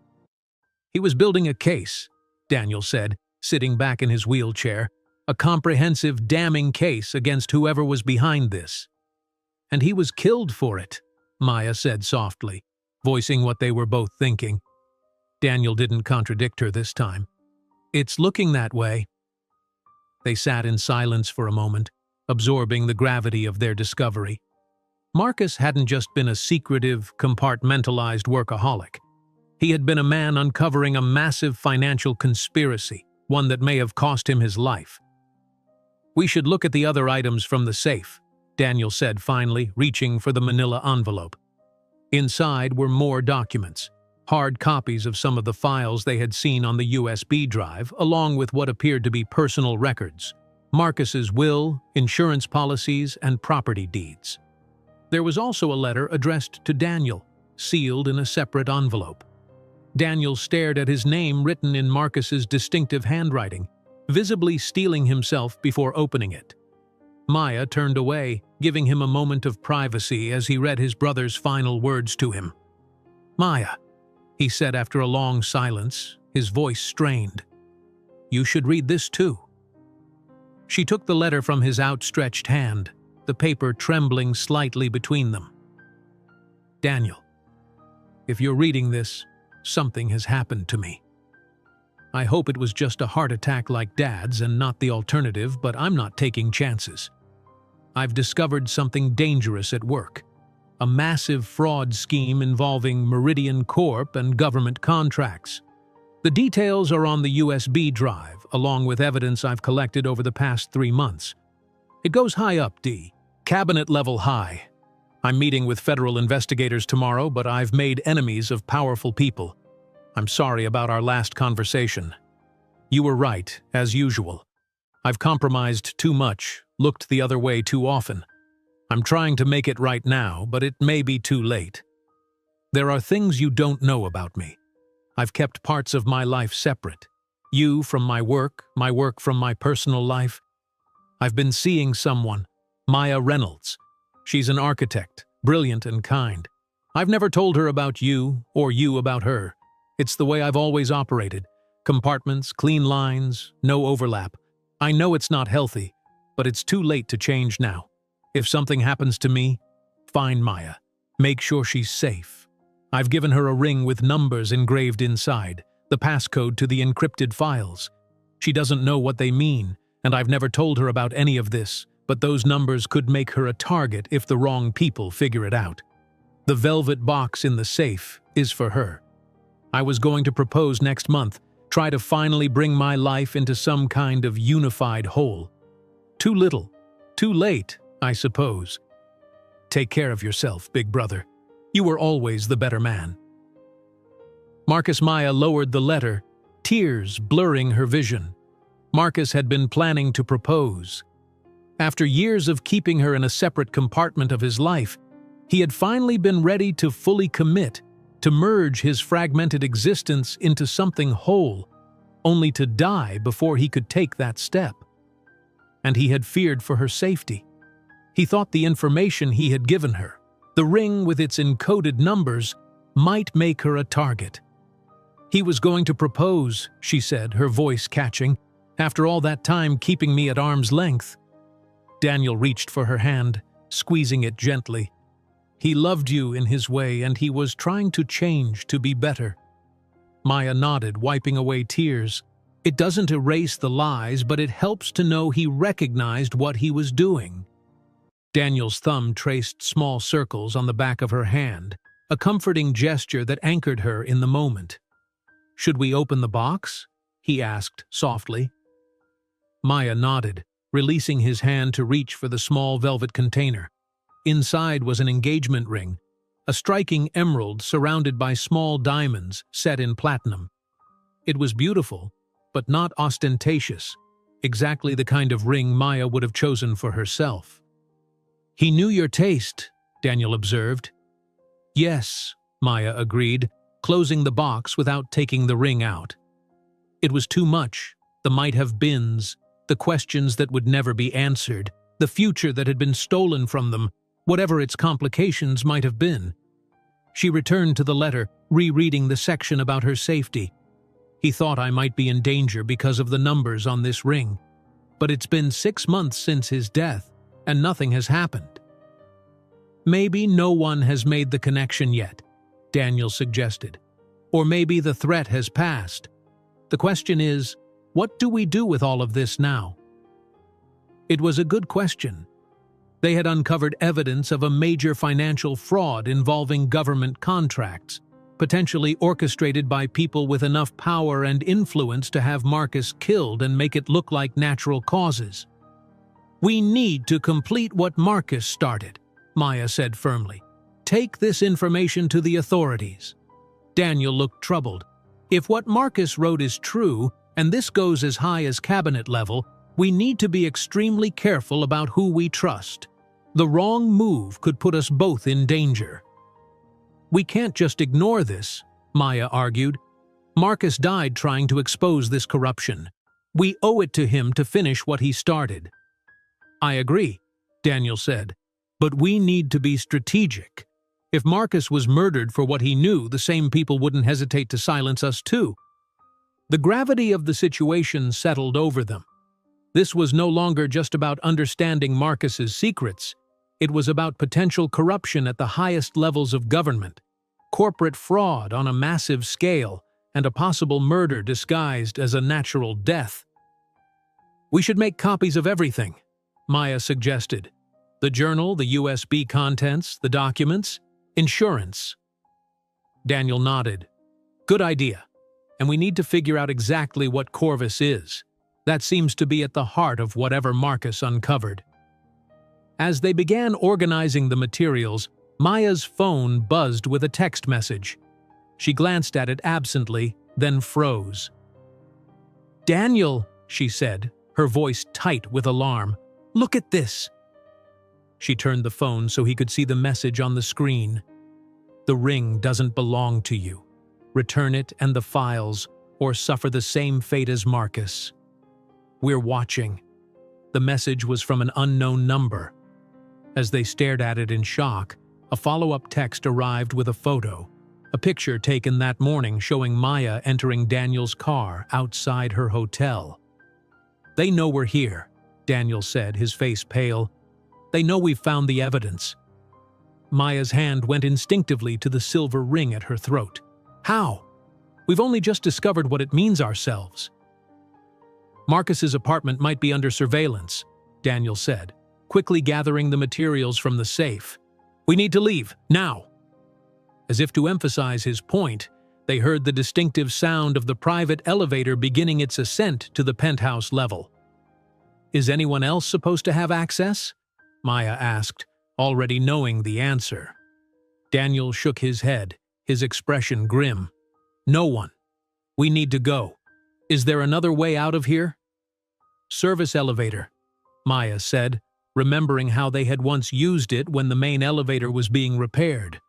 "Through the kitchen? Hidden door that looks like a pantry." They moved quickly, Daniel transferring the journal, USB drive, and documents into a leather messenger bag hanging from his wheelchair, while Maya led the way to the kitchen. The private elevator continued its ominous ascent as they located the disguised door to the service elevator. "Hurry!" Daniel urged as Maya pulled the door open and jabbed the call button. The service elevator, slower and more utilitarian than the private one, seemed to take an eternity to respond. Behind them, they heard the main elevator reaching the penthouse level, its doors sliding open with a soft chime. Footsteps entered the apartment, multiple sets, moving with purpose. The service elevator arrived at last, its doors opening with a mechanical groan that seemed impossibly loud in the tense silence. Maya helped Daniel maneuver his wheelchair inside, then hit the button for the garage level. As the doors began to close, they heard voices approaching the kitchen, and Maya caught a glimpse of two men in dark suits rounding the corner. "There!" one of them shouted, breaking into a run, but the doors closed just in time, and the elevator began its descent, carrying Maya and Daniel away from their pursuers, and into a danger neither of them had anticipated when they'd set out that morning to uncover Marcus's secrets. The service elevator descended with agonizing slowness. Maya's heart pounded in her chest as she watched the floor numbers tick down one by one. Daniel gripped the handles of his wheelchair, knuckles white, his expression tense but focused.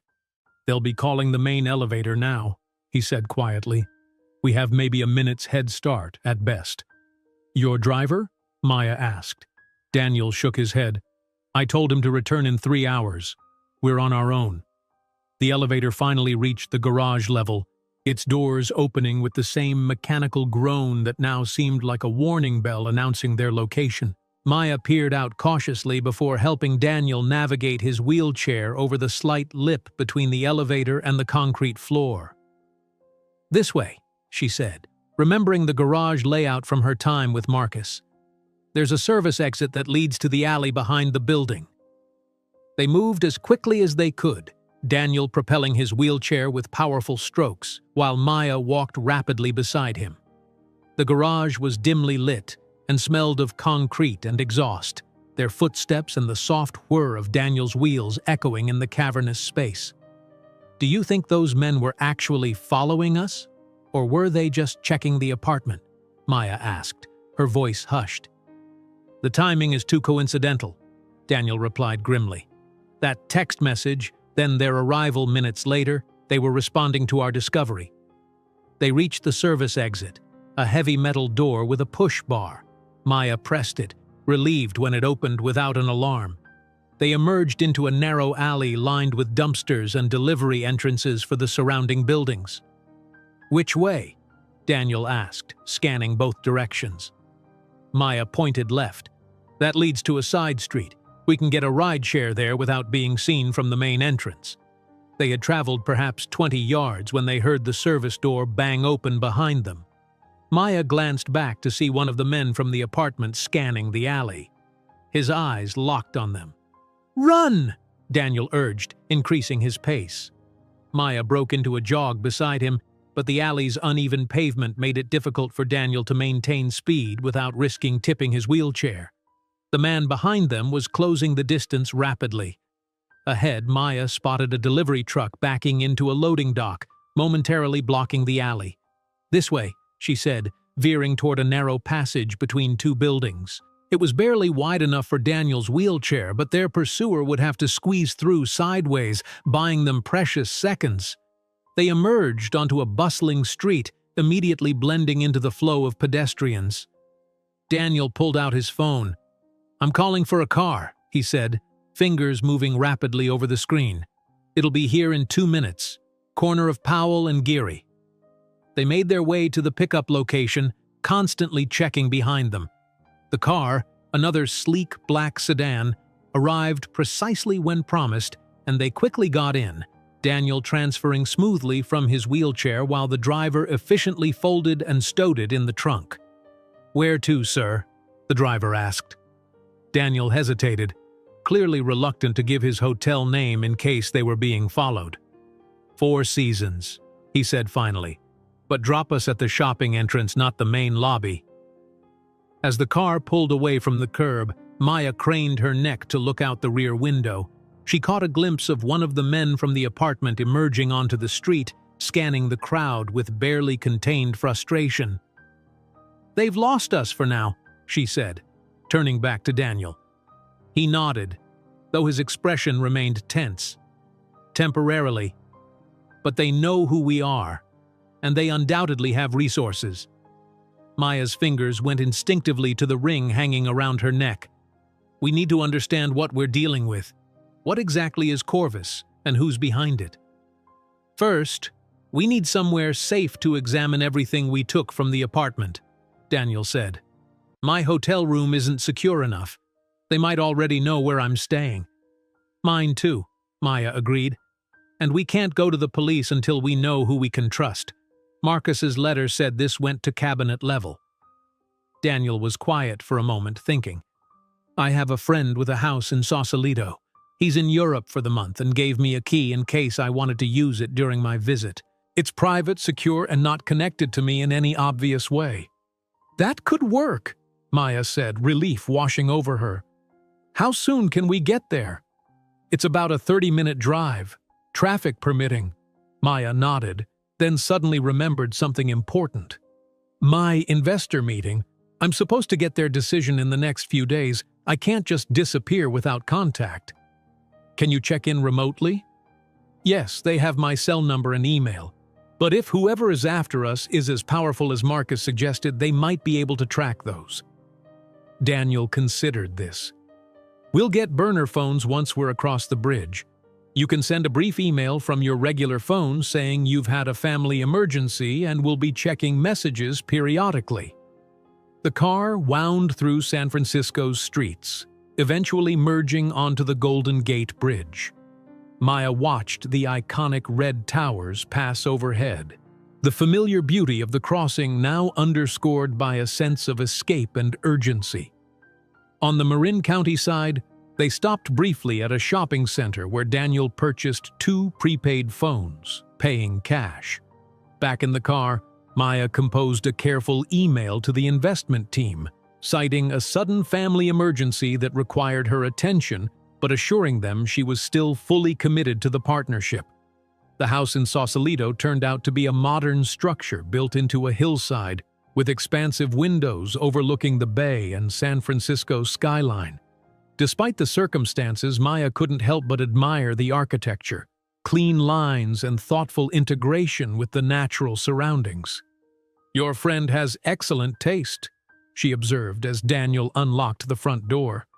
"He's a tech entrepreneur with a passion for sustainable design," Daniel explained. "You two would probably get along." Inside, the house was immaculately maintained, with minimalist furnishings and state-of-the-art amenities. Floor-to-ceiling windows framed the spectacular view, though Maya immediately moved to close the automatic blinds, conscious of their visibility. "There's a home office downstairs," Daniel said, leading the way to an elevator concealed behind what appeared to be a closet door. "We can work there with more privacy." The office was a comfortable space with a large desk, powerful computer setup, and a seating area with a sofa and coffee table. Maya spread out the materials they had taken from Marcus's apartment, the journal, documents, the USB drive, and the letter, while Daniel booted up the computer. "Let's start by copying everything onto this system," Daniel suggested. "Then we can search more systematically for information about Corvus." While the files transferred, Maya paged through Marcus's journal again, looking for additional clues. "He first mentions Corvus in early September," she noted. "The entries become increasingly concerned as he uncovers more about it."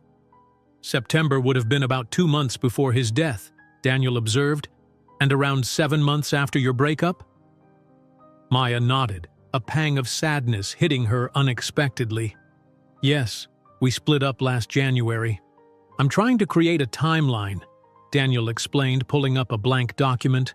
"When did you first notice changes in Marcus's behavior? Anything unusual?" Maya thought back, trying to separate her personal memories of their relationship's deterioration from potentially relevant details.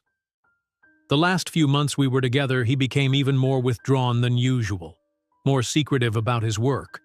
I assumed it was just the same workaholic tendency that had always been an issue between us, but looking back, he might have been noticing problems even then." Daniel finished her thought. "The early stages of whatever became Corvus." They worked methodically for the next hour, Daniel organizing the digital files while Maya continued reviewing the physical documents. The emergence of a clearer picture was both enlightening and disturbing.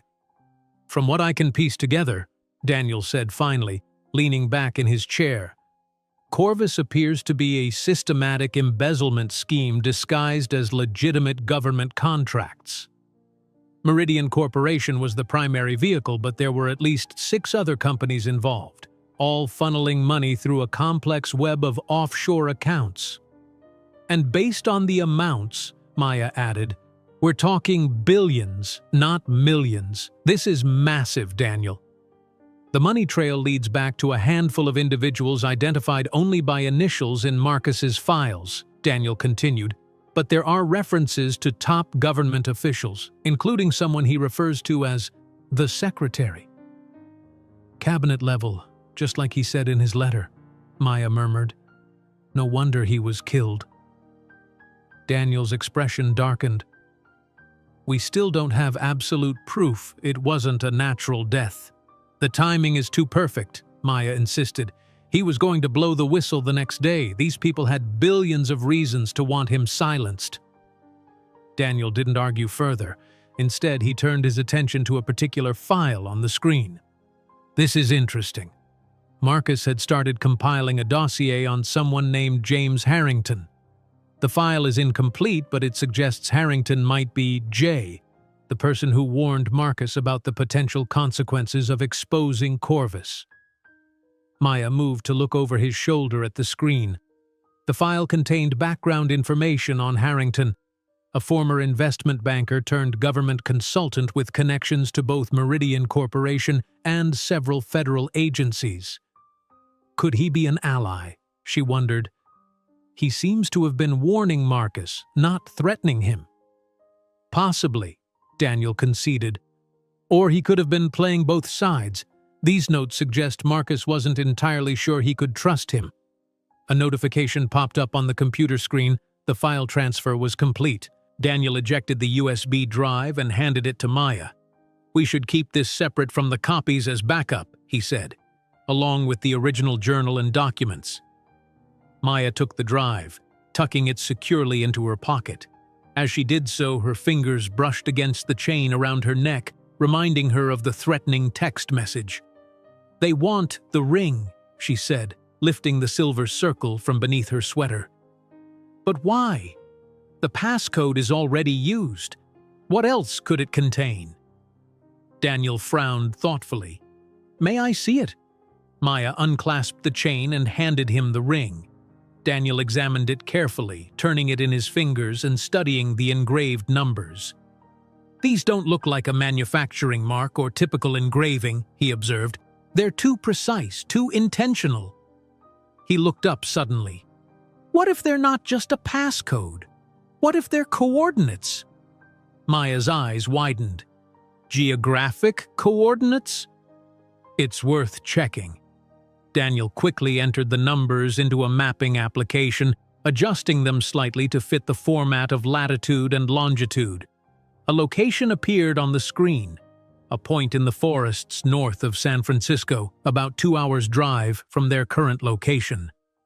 "It's the middle of nowhere," Maya said, studying the map. "Not quite," Daniel replied, zooming in. "There appears to be a structure of some kind there, a cabin maybe." "Marcus never mentioned having a cabin," Maya said, frowning. "No, he wouldn't have," Daniel agreed.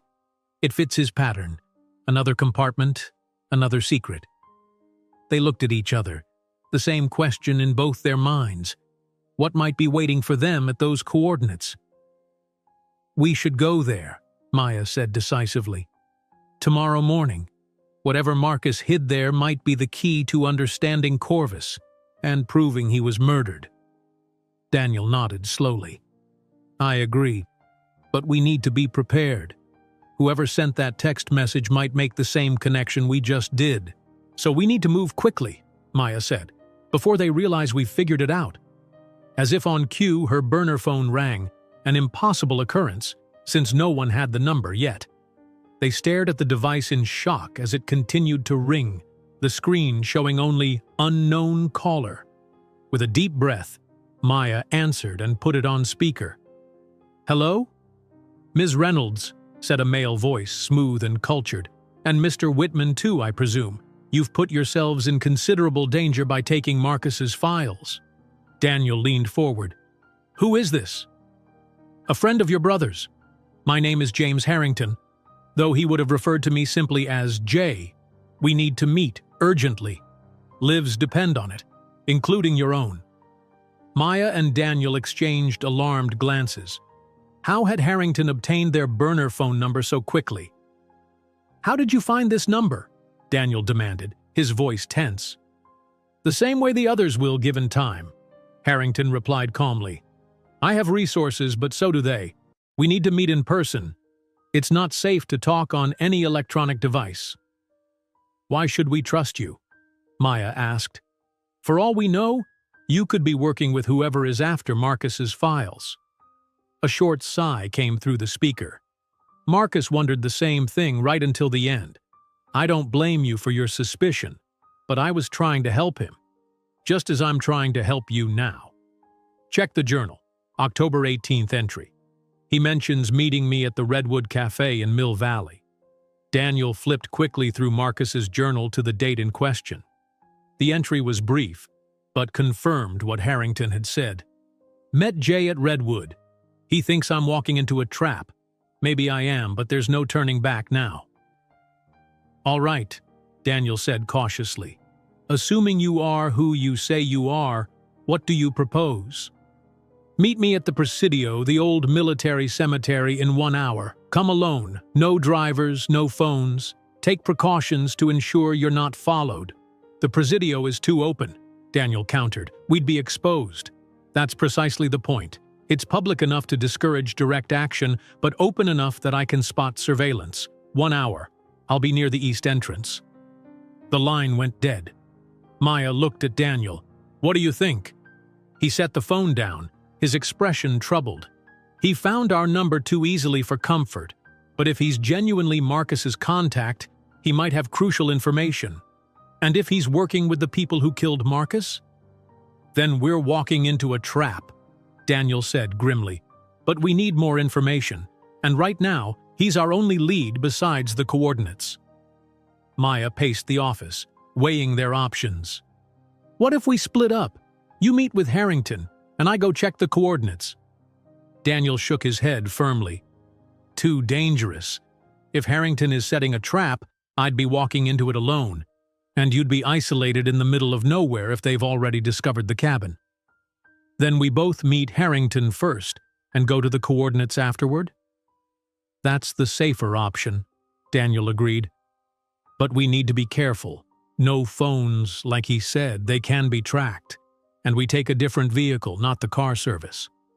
There's a garage below, Maya remembered. Does your friend keep a car here?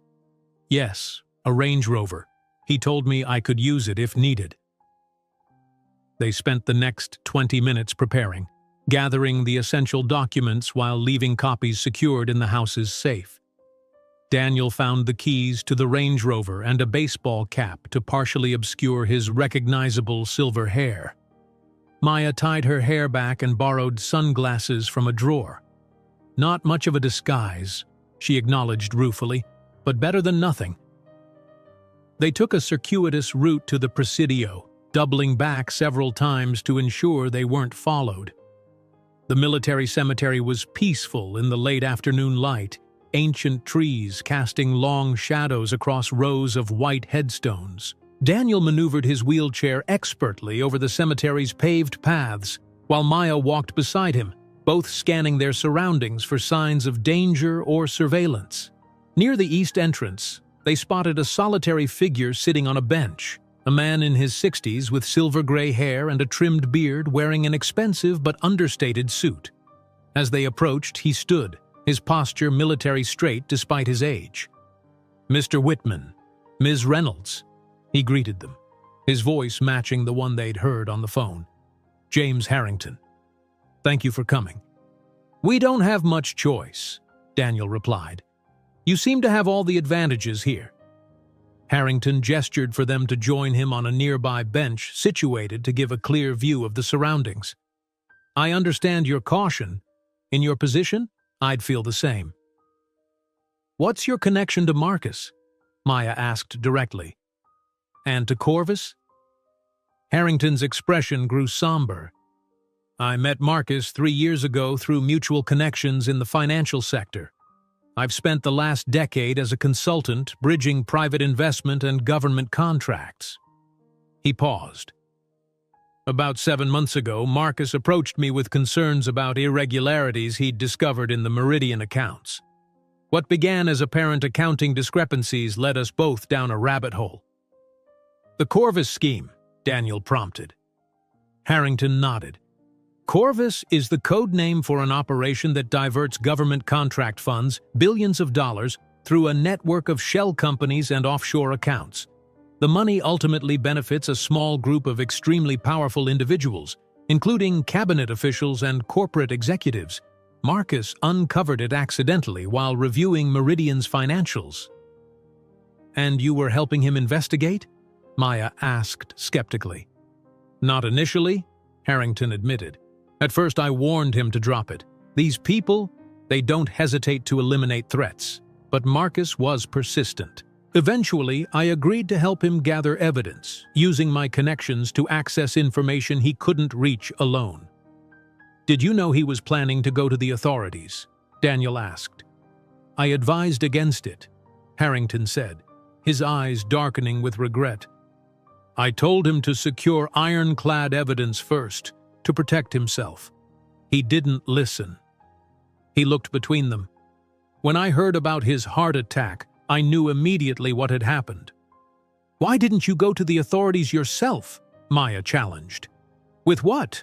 My word against theirs? I needed Marcus's evidence, but by the time I discreetly inquired, his apartment was already under surveillance. I've been waiting, watching for an opportunity. He focused on Maya. Then you appeared at the airport with Daniel and things accelerated. Daniel frowned. You were watching us at the airport? Not me personally, but yes, I have sources. When I realized who Maya was and that you two had connected, I knew it was only a matter of time before you discovered Marcus's files." Harrington leaned forward. "The people behind Corvus realized it too. They've been watching both of you since you arrived in San Francisco." Maya felt a chill run through her. "The text message about the ring—" "A warning shot," Harrington confirmed. "They don't yet know exactly what Marcus documented or where all the evidence is, but they know enough to be concerned. They're watching his apartment, tracking your movements." "What about the coordinates?" Daniel asked cautiously, not specifying what he meant. Harrington's eyes narrowed slightly. "So you found them. Good. The cabin is secure for now. It's registered under a shell company Marcus created that isn't connected to his public identity, but they'll make the connection eventually." "What's at the cabin?" Maya asked. "Insurance," Harrington replied. "Marcus didn't trust digital storage for his most damning evidence. There's a safe with original documents, recordings of conversations, banking records, material that would bring down everyone involved in Corvus if it reached the right authorities." "And who are the right authorities?" Daniel pressed. Marcus's letter mentioned cabinet-level involvement. Harrington nodded grimly. "The corruption extends to the highest levels of several agencies, but not all. There's a special prosecutor, Catherine West, investigating government contract fraud. She's incorruptible and has the jurisdiction to act on evidence like this. Marcus was planning to meet with her the day after he died." "So we take the evidence to this prosecutor," Maya said. "It's not that simple," Harrington cautioned. "West is closely watched by the very people involved in Corvus. Approaching her directly would alert them. You need the complete evidence package from the cabin first, then a secure channel to her office." "Which you can provide?" Daniel's tone was skeptical. "Yes." Harrington reached slowly into his jacket, telegraphing his movements to avoid alarming them, and withdrew a small card with only a phone number written on it. "This is a secure line that connects to West's most trusted investigator, but do not call until you have everything from the cabin. You'll only get one chance." Daniel took the card, studying it before tucking it away. "Why are you helping us?" Harrington was silent for a moment, his gaze drifting to the rows of military headstones surrounding them. "I've served this country in various capacities for over 40 years. What Corvus represents, the corruption, the betrayal of public trust, it's a cancer that will destroy everything I've spent my life protecting." He looked back at them, his eyes hard. "And I owed Marcus. I warned him of the danger, but I didn't do enough to protect him." A jogger passed nearby, causing all three to tense momentarily. When the runner continued past without showing interest in their conversation, Harrington stood. "You should go to the cabin tonight, not tomorrow," he advised. "They're not far behind you. I can create a diversion, leak information suggesting you've fled to Seattle, but it won't hold them for long." "Why should we trust you?" Maya asked, the fundamental question that had been hanging in the air throughout their conversation. Harrington smiled thinly. "You shouldn't, completely. Trust the evidence your own eyes show you. Trust Marcus's journal, and verify everything I've told you when you reach the cabin." He checked his watch. "We've been here too long already. Wait 5 minutes after I leave, then go directly to the coordinates. Don't stop anywhere. Don't use credit cards. Don't call anyone." With a final nod, Harrington walked away, his posture still military straight, disappearing among the trees lining the cemetery's edge. "What do you think?" Maya asked when he was gone. "I think he's telling the truth about Corvus and the danger," Daniel replied thoughtfully. "Whether he's being completely forthcoming about his own role, that's harder to say." "Do we go to the cabin?" Daniel nodded. "It's our best lead, and if he's right about the evidence there, it could be the key to exposing everything and proving Marcus was murdered." They returned to the Range Rover in silence, each processing Harrington's information and warnings. As Daniel started the engine, Maya looked over at him. "Are you scared?" she asked quietly. His eyes met hers, candid and vulnerable in a way that made her heart tighten. "Yes," he admitted, "but also determined. Marcus deserves justice, and so do we." The drive north took them through Marin County's winding roads, the landscape gradually shifting from suburban developments to thickly forested hills. Neither spoke much, the weight of their mission and the potential danger ahead creating a thoughtful silence between them.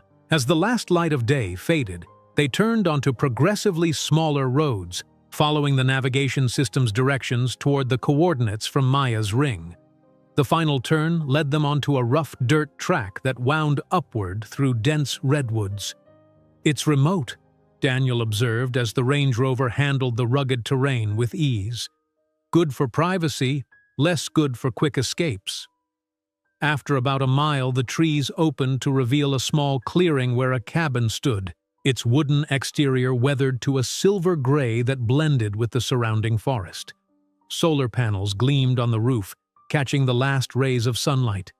"This is it," Maya said, checking the coordinates against the car's GPS. "Marcus's secret hideaway." They approached cautiously, looking for signs of recent visitors or disturbance. The cabin appeared untouched, a thin layer of pine needles undisturbed on the porch steps. "Wait here," Maya said, getting out of the car. "Let me check inside first." "Be careful," Daniel cautioned, handing her a flashlight from the glove compartment. Maya climbed the steps and tried the door, locked as expected. She located a hidden key box under a loose board where Marcus had always kept spare keys to his properties, something he'd mentioned casually years ago. The combination was the same one he'd used for his apartment's key safe, his mother's birthday. The door opened with a creak of disuse. Maya swept the flashlight beam across the interior, a simple open-plan space with basic furnishings, a kitchenette, and a small wood stove. A layer of dust suggested no one had been there for months. "It's clear," she called to Daniel, turning on the cabin's lights, which flickered to life after a moment, drawing power from what must be a battery system charged by the solar panels. Daniel joined her, his wheelchair navigating the cabin's entrance with some difficulty due to a small step, which Maya helped him overcome. "Not exactly built with accessibility in mind," he commented wryly. "I don't think Marcus ever intended to bring guests here," Maya replied, looking around with growing curiosity. "This was his private sanctuary." The cabin's interior was spartanly furnished but comfortable, with none of the expensive designer pieces that had filled his apartment. A bookshelf held paperbacks, thrillers and historical novels that Maya had never seen Marcus read during their relationship. A fishing rod stood in one corner and hiking boots by the door. It was as if the cabin housed an entirely different version of Marcus, one neither of them had fully known. Where would he hide a safe? Daniel wondered, scanning the walls. "Knowing Marcus, somewhere clever but accessible," Maya said, running her hand along the stone fireplace's mantel. "He was paranoid about security, but also practical." They searched methodically, checking for loose floorboards, hollow walls, hidden panels. Finally, behind a landscape painting of the surrounding forest, they found it, a digital safe similar to the one in Marcus's apartment. "Another 6-digit code," Daniel observed. "Any ideas?" Maya studied the safe thoughtfully. "If the ring coordinates led here, maybe the safe combination is something related to the ring itself?" She turned the silver circle in her fingers, then suddenly realized, "The date he gave me this ring, but not as a date format, the actual day of the year." She calculated quickly and entered the digits, 152189. The safe beeped and the lock disengaged. Inside was exactly what Harrington had described: a waterproof case containing original documents, a digital voice recorder, and several USB drives labeled meticulously in Marcus's handwriting. Also inside was a sealed envelope with both their names written on it, Daniel and Maya, in Marcus's distinctive script. Daniel took the envelope with trembling fingers. "He knew," he said softly. "Somehow, he knew we'd be here together." Maya felt a chill run down her spine. "Open it," she whispered. Daniel carefully opened the envelope, unfolding the letter inside. He held it so they both could read it, the paper trembling slightly in his hands. "Daniel and Maya, if you're reading this together, then several nearly impossible things have happened. You've found each other. You've discovered the truth about who I was, or rather the compartmentalized lives I lived, and you've pieced together enough about Corvus to understand why it matters. First, I need to apologize to you both. Daniel, my brother, my protector, the best man I've ever known. I'm sorry for the walls I built between us, for the distance I maintained even after your accident when you needed me most. My compartmentalization wasn't just a personality quirk. It became a prison of my own making, one that prevented me from being the brother you deserved. Maya, you saw parts of me no one else did, not even Daniel. You made me want to be whole, to tear down the walls between my separate lives. I was too late in realizing what that meant, what you meant to me. By the time I understood, you had rightly decided you deserved better than the fragments of myself I was willing to share. I never told you about Daniel, just as I never told him about you. It was another compartment, another wall, and my greatest regret. I was planning to change that, to introduce you, to finally merge the separate worlds I'd created. Now, fate or circumstance has done what I couldn't in life. About Corvus. What began as financial irregularities in client accounts revealed itself as something far more sinister. Billions of dollars from government contracts funneled through shell companies into the pockets of those entrusted with public service. Cabinet secretaries, agency directors, corporate executives, all colluding to enrich themselves at taxpayer expense. I gathered evidence meticulously, planning to take it to Special Prosecutor Catherine West. Harrington warned me it was dangerous. He was right. By the time you read this, I may already be dead. Not from a heart condition, though that's what they'll make it look like. The Corvus principles have access to methods that ensure plausible deniability. If I've disappeared or died suddenly, know that it wasn't an accident or natural causes. The evidence in this safe is everything needed to expose them. Banking records, recorded conversations, internal memos they thought were destroyed. It's my insurance policy, and now it's yours. Trust Harrington, but verify everything. He walks a complicated line between worlds. Catherine West is the only authority figure guaranteed to be clean of Corvus influence. Her direct line is included in the documents. One last thing, the most important thing. In finding each other, perhaps you've discovered what I never could. That the walls we build to protect ourselves ultimately become our prisons. Daniel, you've always been stronger than me in the ways that matter most. Maya, you've always seen through pretense to what's real and essential. Together, you have what it takes to finish what I started and find justice. And perhaps in the process you might find something I never fully had. A life of wholeness, without compartments or walls. I've loved you both. In my broken way. Marcus. Maya wiped tears from her cheeks as Daniel lowered the letter, his own eyes glistening. For a moment neither spoke, the weight of Marcus's final message settling around them like the dust in the cabin. He knew, Maya said finally.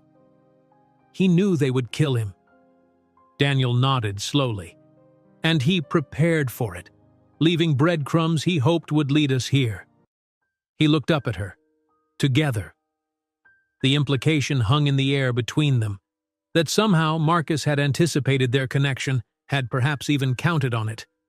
It seemed impossible, yet here they were, united by grief, purpose, and a growing bond neither had expected. We should examine the evidence, Maya said, gently returning them to the task at hand. If Harrington is right about how close they are behind us, we don't have much time. They spread the contents of the safe on the cabin's small table. The documents contained precisely what Marcus had described.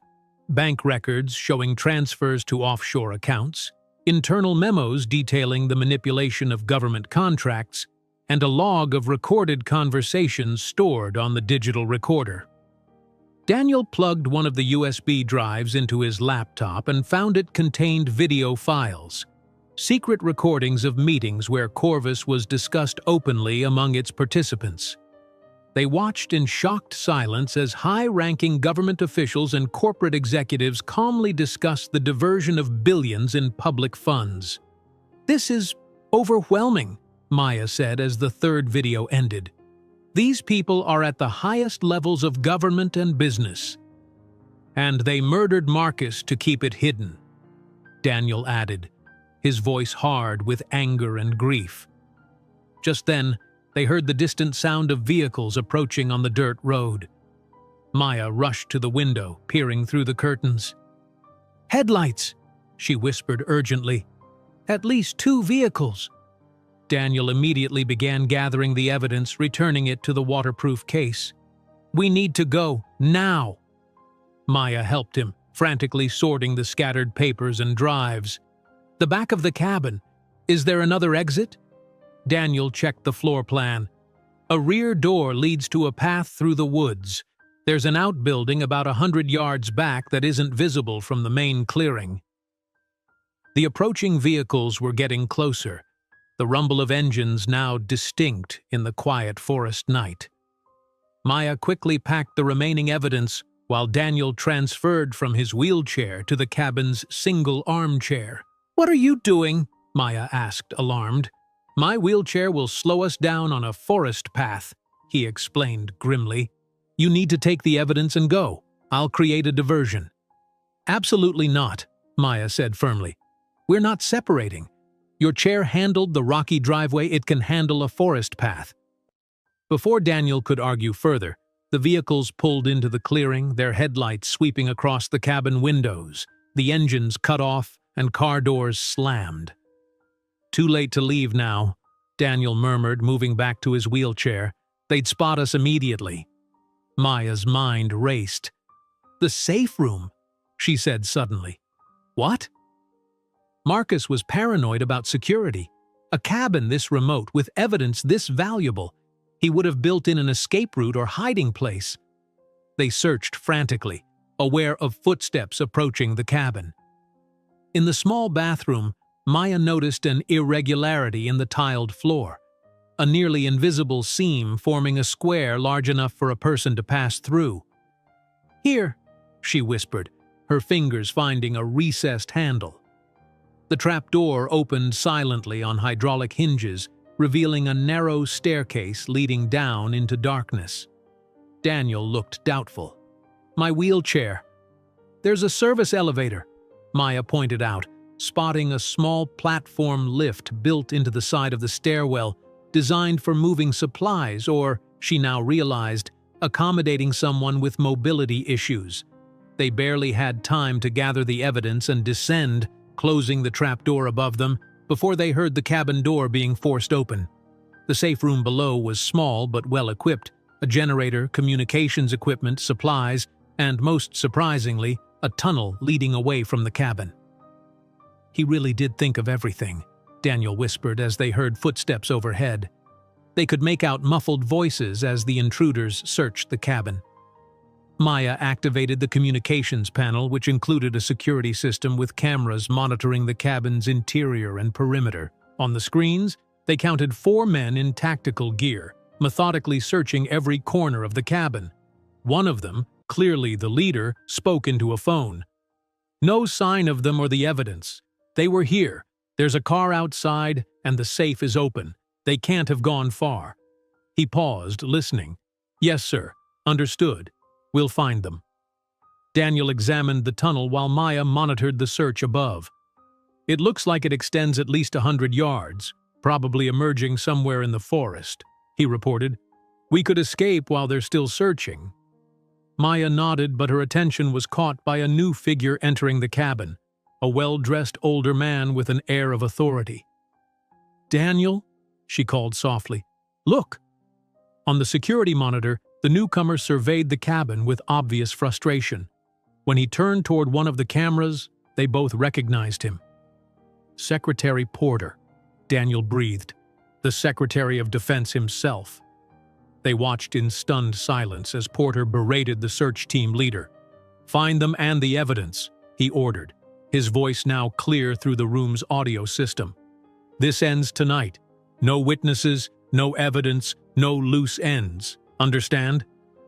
The confirmation of cabinet-level involvement in Corvus and in the pursuit of Marcus's evidence was no longer theoretical. It was standing in the cabin above them, ordering their deaths. "We need to contact Catherine West now," Maya said urgently. Daniel nodded, pulling out the card Harrington had given them. Using the safe room's secure communications system, he dialed the number. After 2 rings, a woman's voice answered. "West. This is Daniel Whitman, Marcus Whitman's brother. I'm with Maya Reynolds. We have the Corvus evidence, and Secretary Porter is currently in a cabin above us, ordering his men to kill us and destroy the proof." A brief silence followed. "Your location?" Daniel provided the coordinates as Maya continued monitoring the search unfolding above them. "Stay hidden," West ordered. "I'm dispatching a team now, but they'll take at least 40 minutes to reach you. Can you remain concealed that long?" Maya and Daniel exchanged glances. "We'll try," Daniel replied, "but they're searching thoroughly." "The tunnel," Maya suggested after Daniel ended the call. "We could move further away through the tunnel, then surface in the forest." Daniel agreed, and they quickly gathered the evidence into the waterproof case. As they prepared to enter the tunnel, a notification from the security system drew their attention back to the monitors. A new vehicle had arrived, a familiar black sedan. James Harrington emerged, approaching the cabin with his hands raised in a gesture of peace or surrender. The search team immediately surrounded him, weapons drawn. "I'd like to speak with Secretary Porter," they heard Harrington say calmly. Porter appeared in the doorway. "James, this is a surprise." "Is it?" Harrington replied. "I figured you'd be handling this personally given what's at stake." Porter gestured for his men to lower their weapons. "Where are they, James? Where's the evidence?" "Gone," Harrington said simply. "I helped them escape hours ago. They're meeting with Catherine West as we speak, turning over everything Marcus collected. It's over, Richard." Porter's face contorted with rage. "You traitor. You were part of this from the beginning." "No," Harrington corrected. "I was part of Corvus at the beginning, when it was a legitimate program. I withdrew when you and the others turned it into a personal slush fund. Marcus discovered the truth independently. I simply helped ensure his evidence wouldn't die with him." Porter stepped closer to Harrington, his voice dropping to a menacing whisper that the microphones barely picked up. "You're lying. They're still here somewhere. And when my men find them, they'll find you as complicit as the rest of us." "Perhaps," Harrington conceded, "but I've made my peace with that." As they watched this standoff unfold, Maya and Daniel realized Harrington was creating a diversion, drawing attention away from their hiding place and buying time for West's team to arrive. "We should go," Daniel whispered. "Use the tunnel while they're distracted." Maya nodded, but before they could move, a deafening explosion rocked the cabin above. On the monitors, they saw smoke and confusion. Harrington had apparently triggered some kind of device, creating chaos among Porter's team. In the disorientation that followed, distant sirens became audible, growing louder by the second. West's team had arrived sooner than expected, perhaps alerted by Harrington before he approached the cabin. The confrontation above ended in a blur of federal agents swarming the scene, Porter and his men surrounded and disarmed.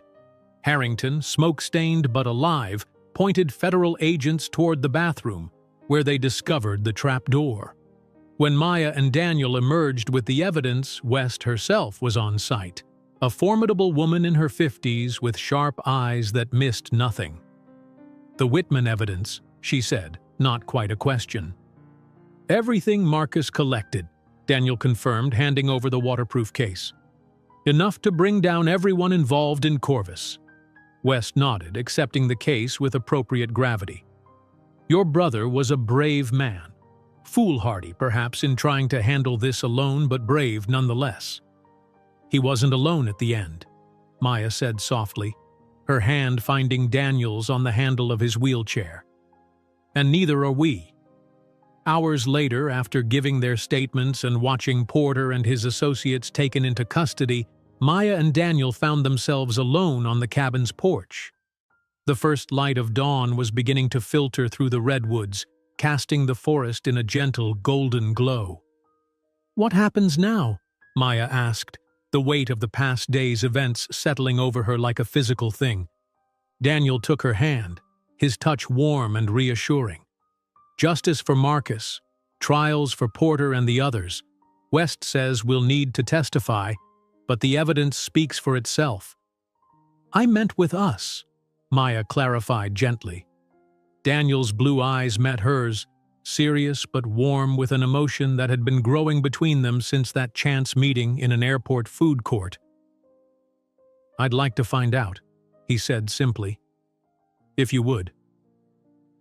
Maya thought of Marcus's letter, his final wish that they might find what he never could, a life without compartments or walls.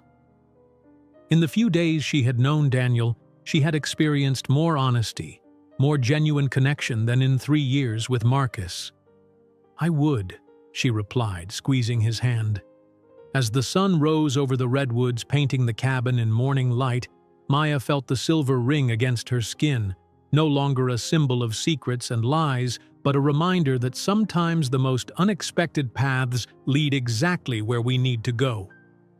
Daniel pulled her gently toward him, and as their lips met in a kiss that felt both like an ending and a beginning, Maya knew that whatever came next, they would face it together.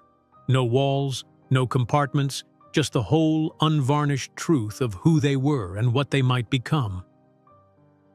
If you enjoyed today's video, I'm sure you'll love the next one. Don't waste time. Just click on the screen.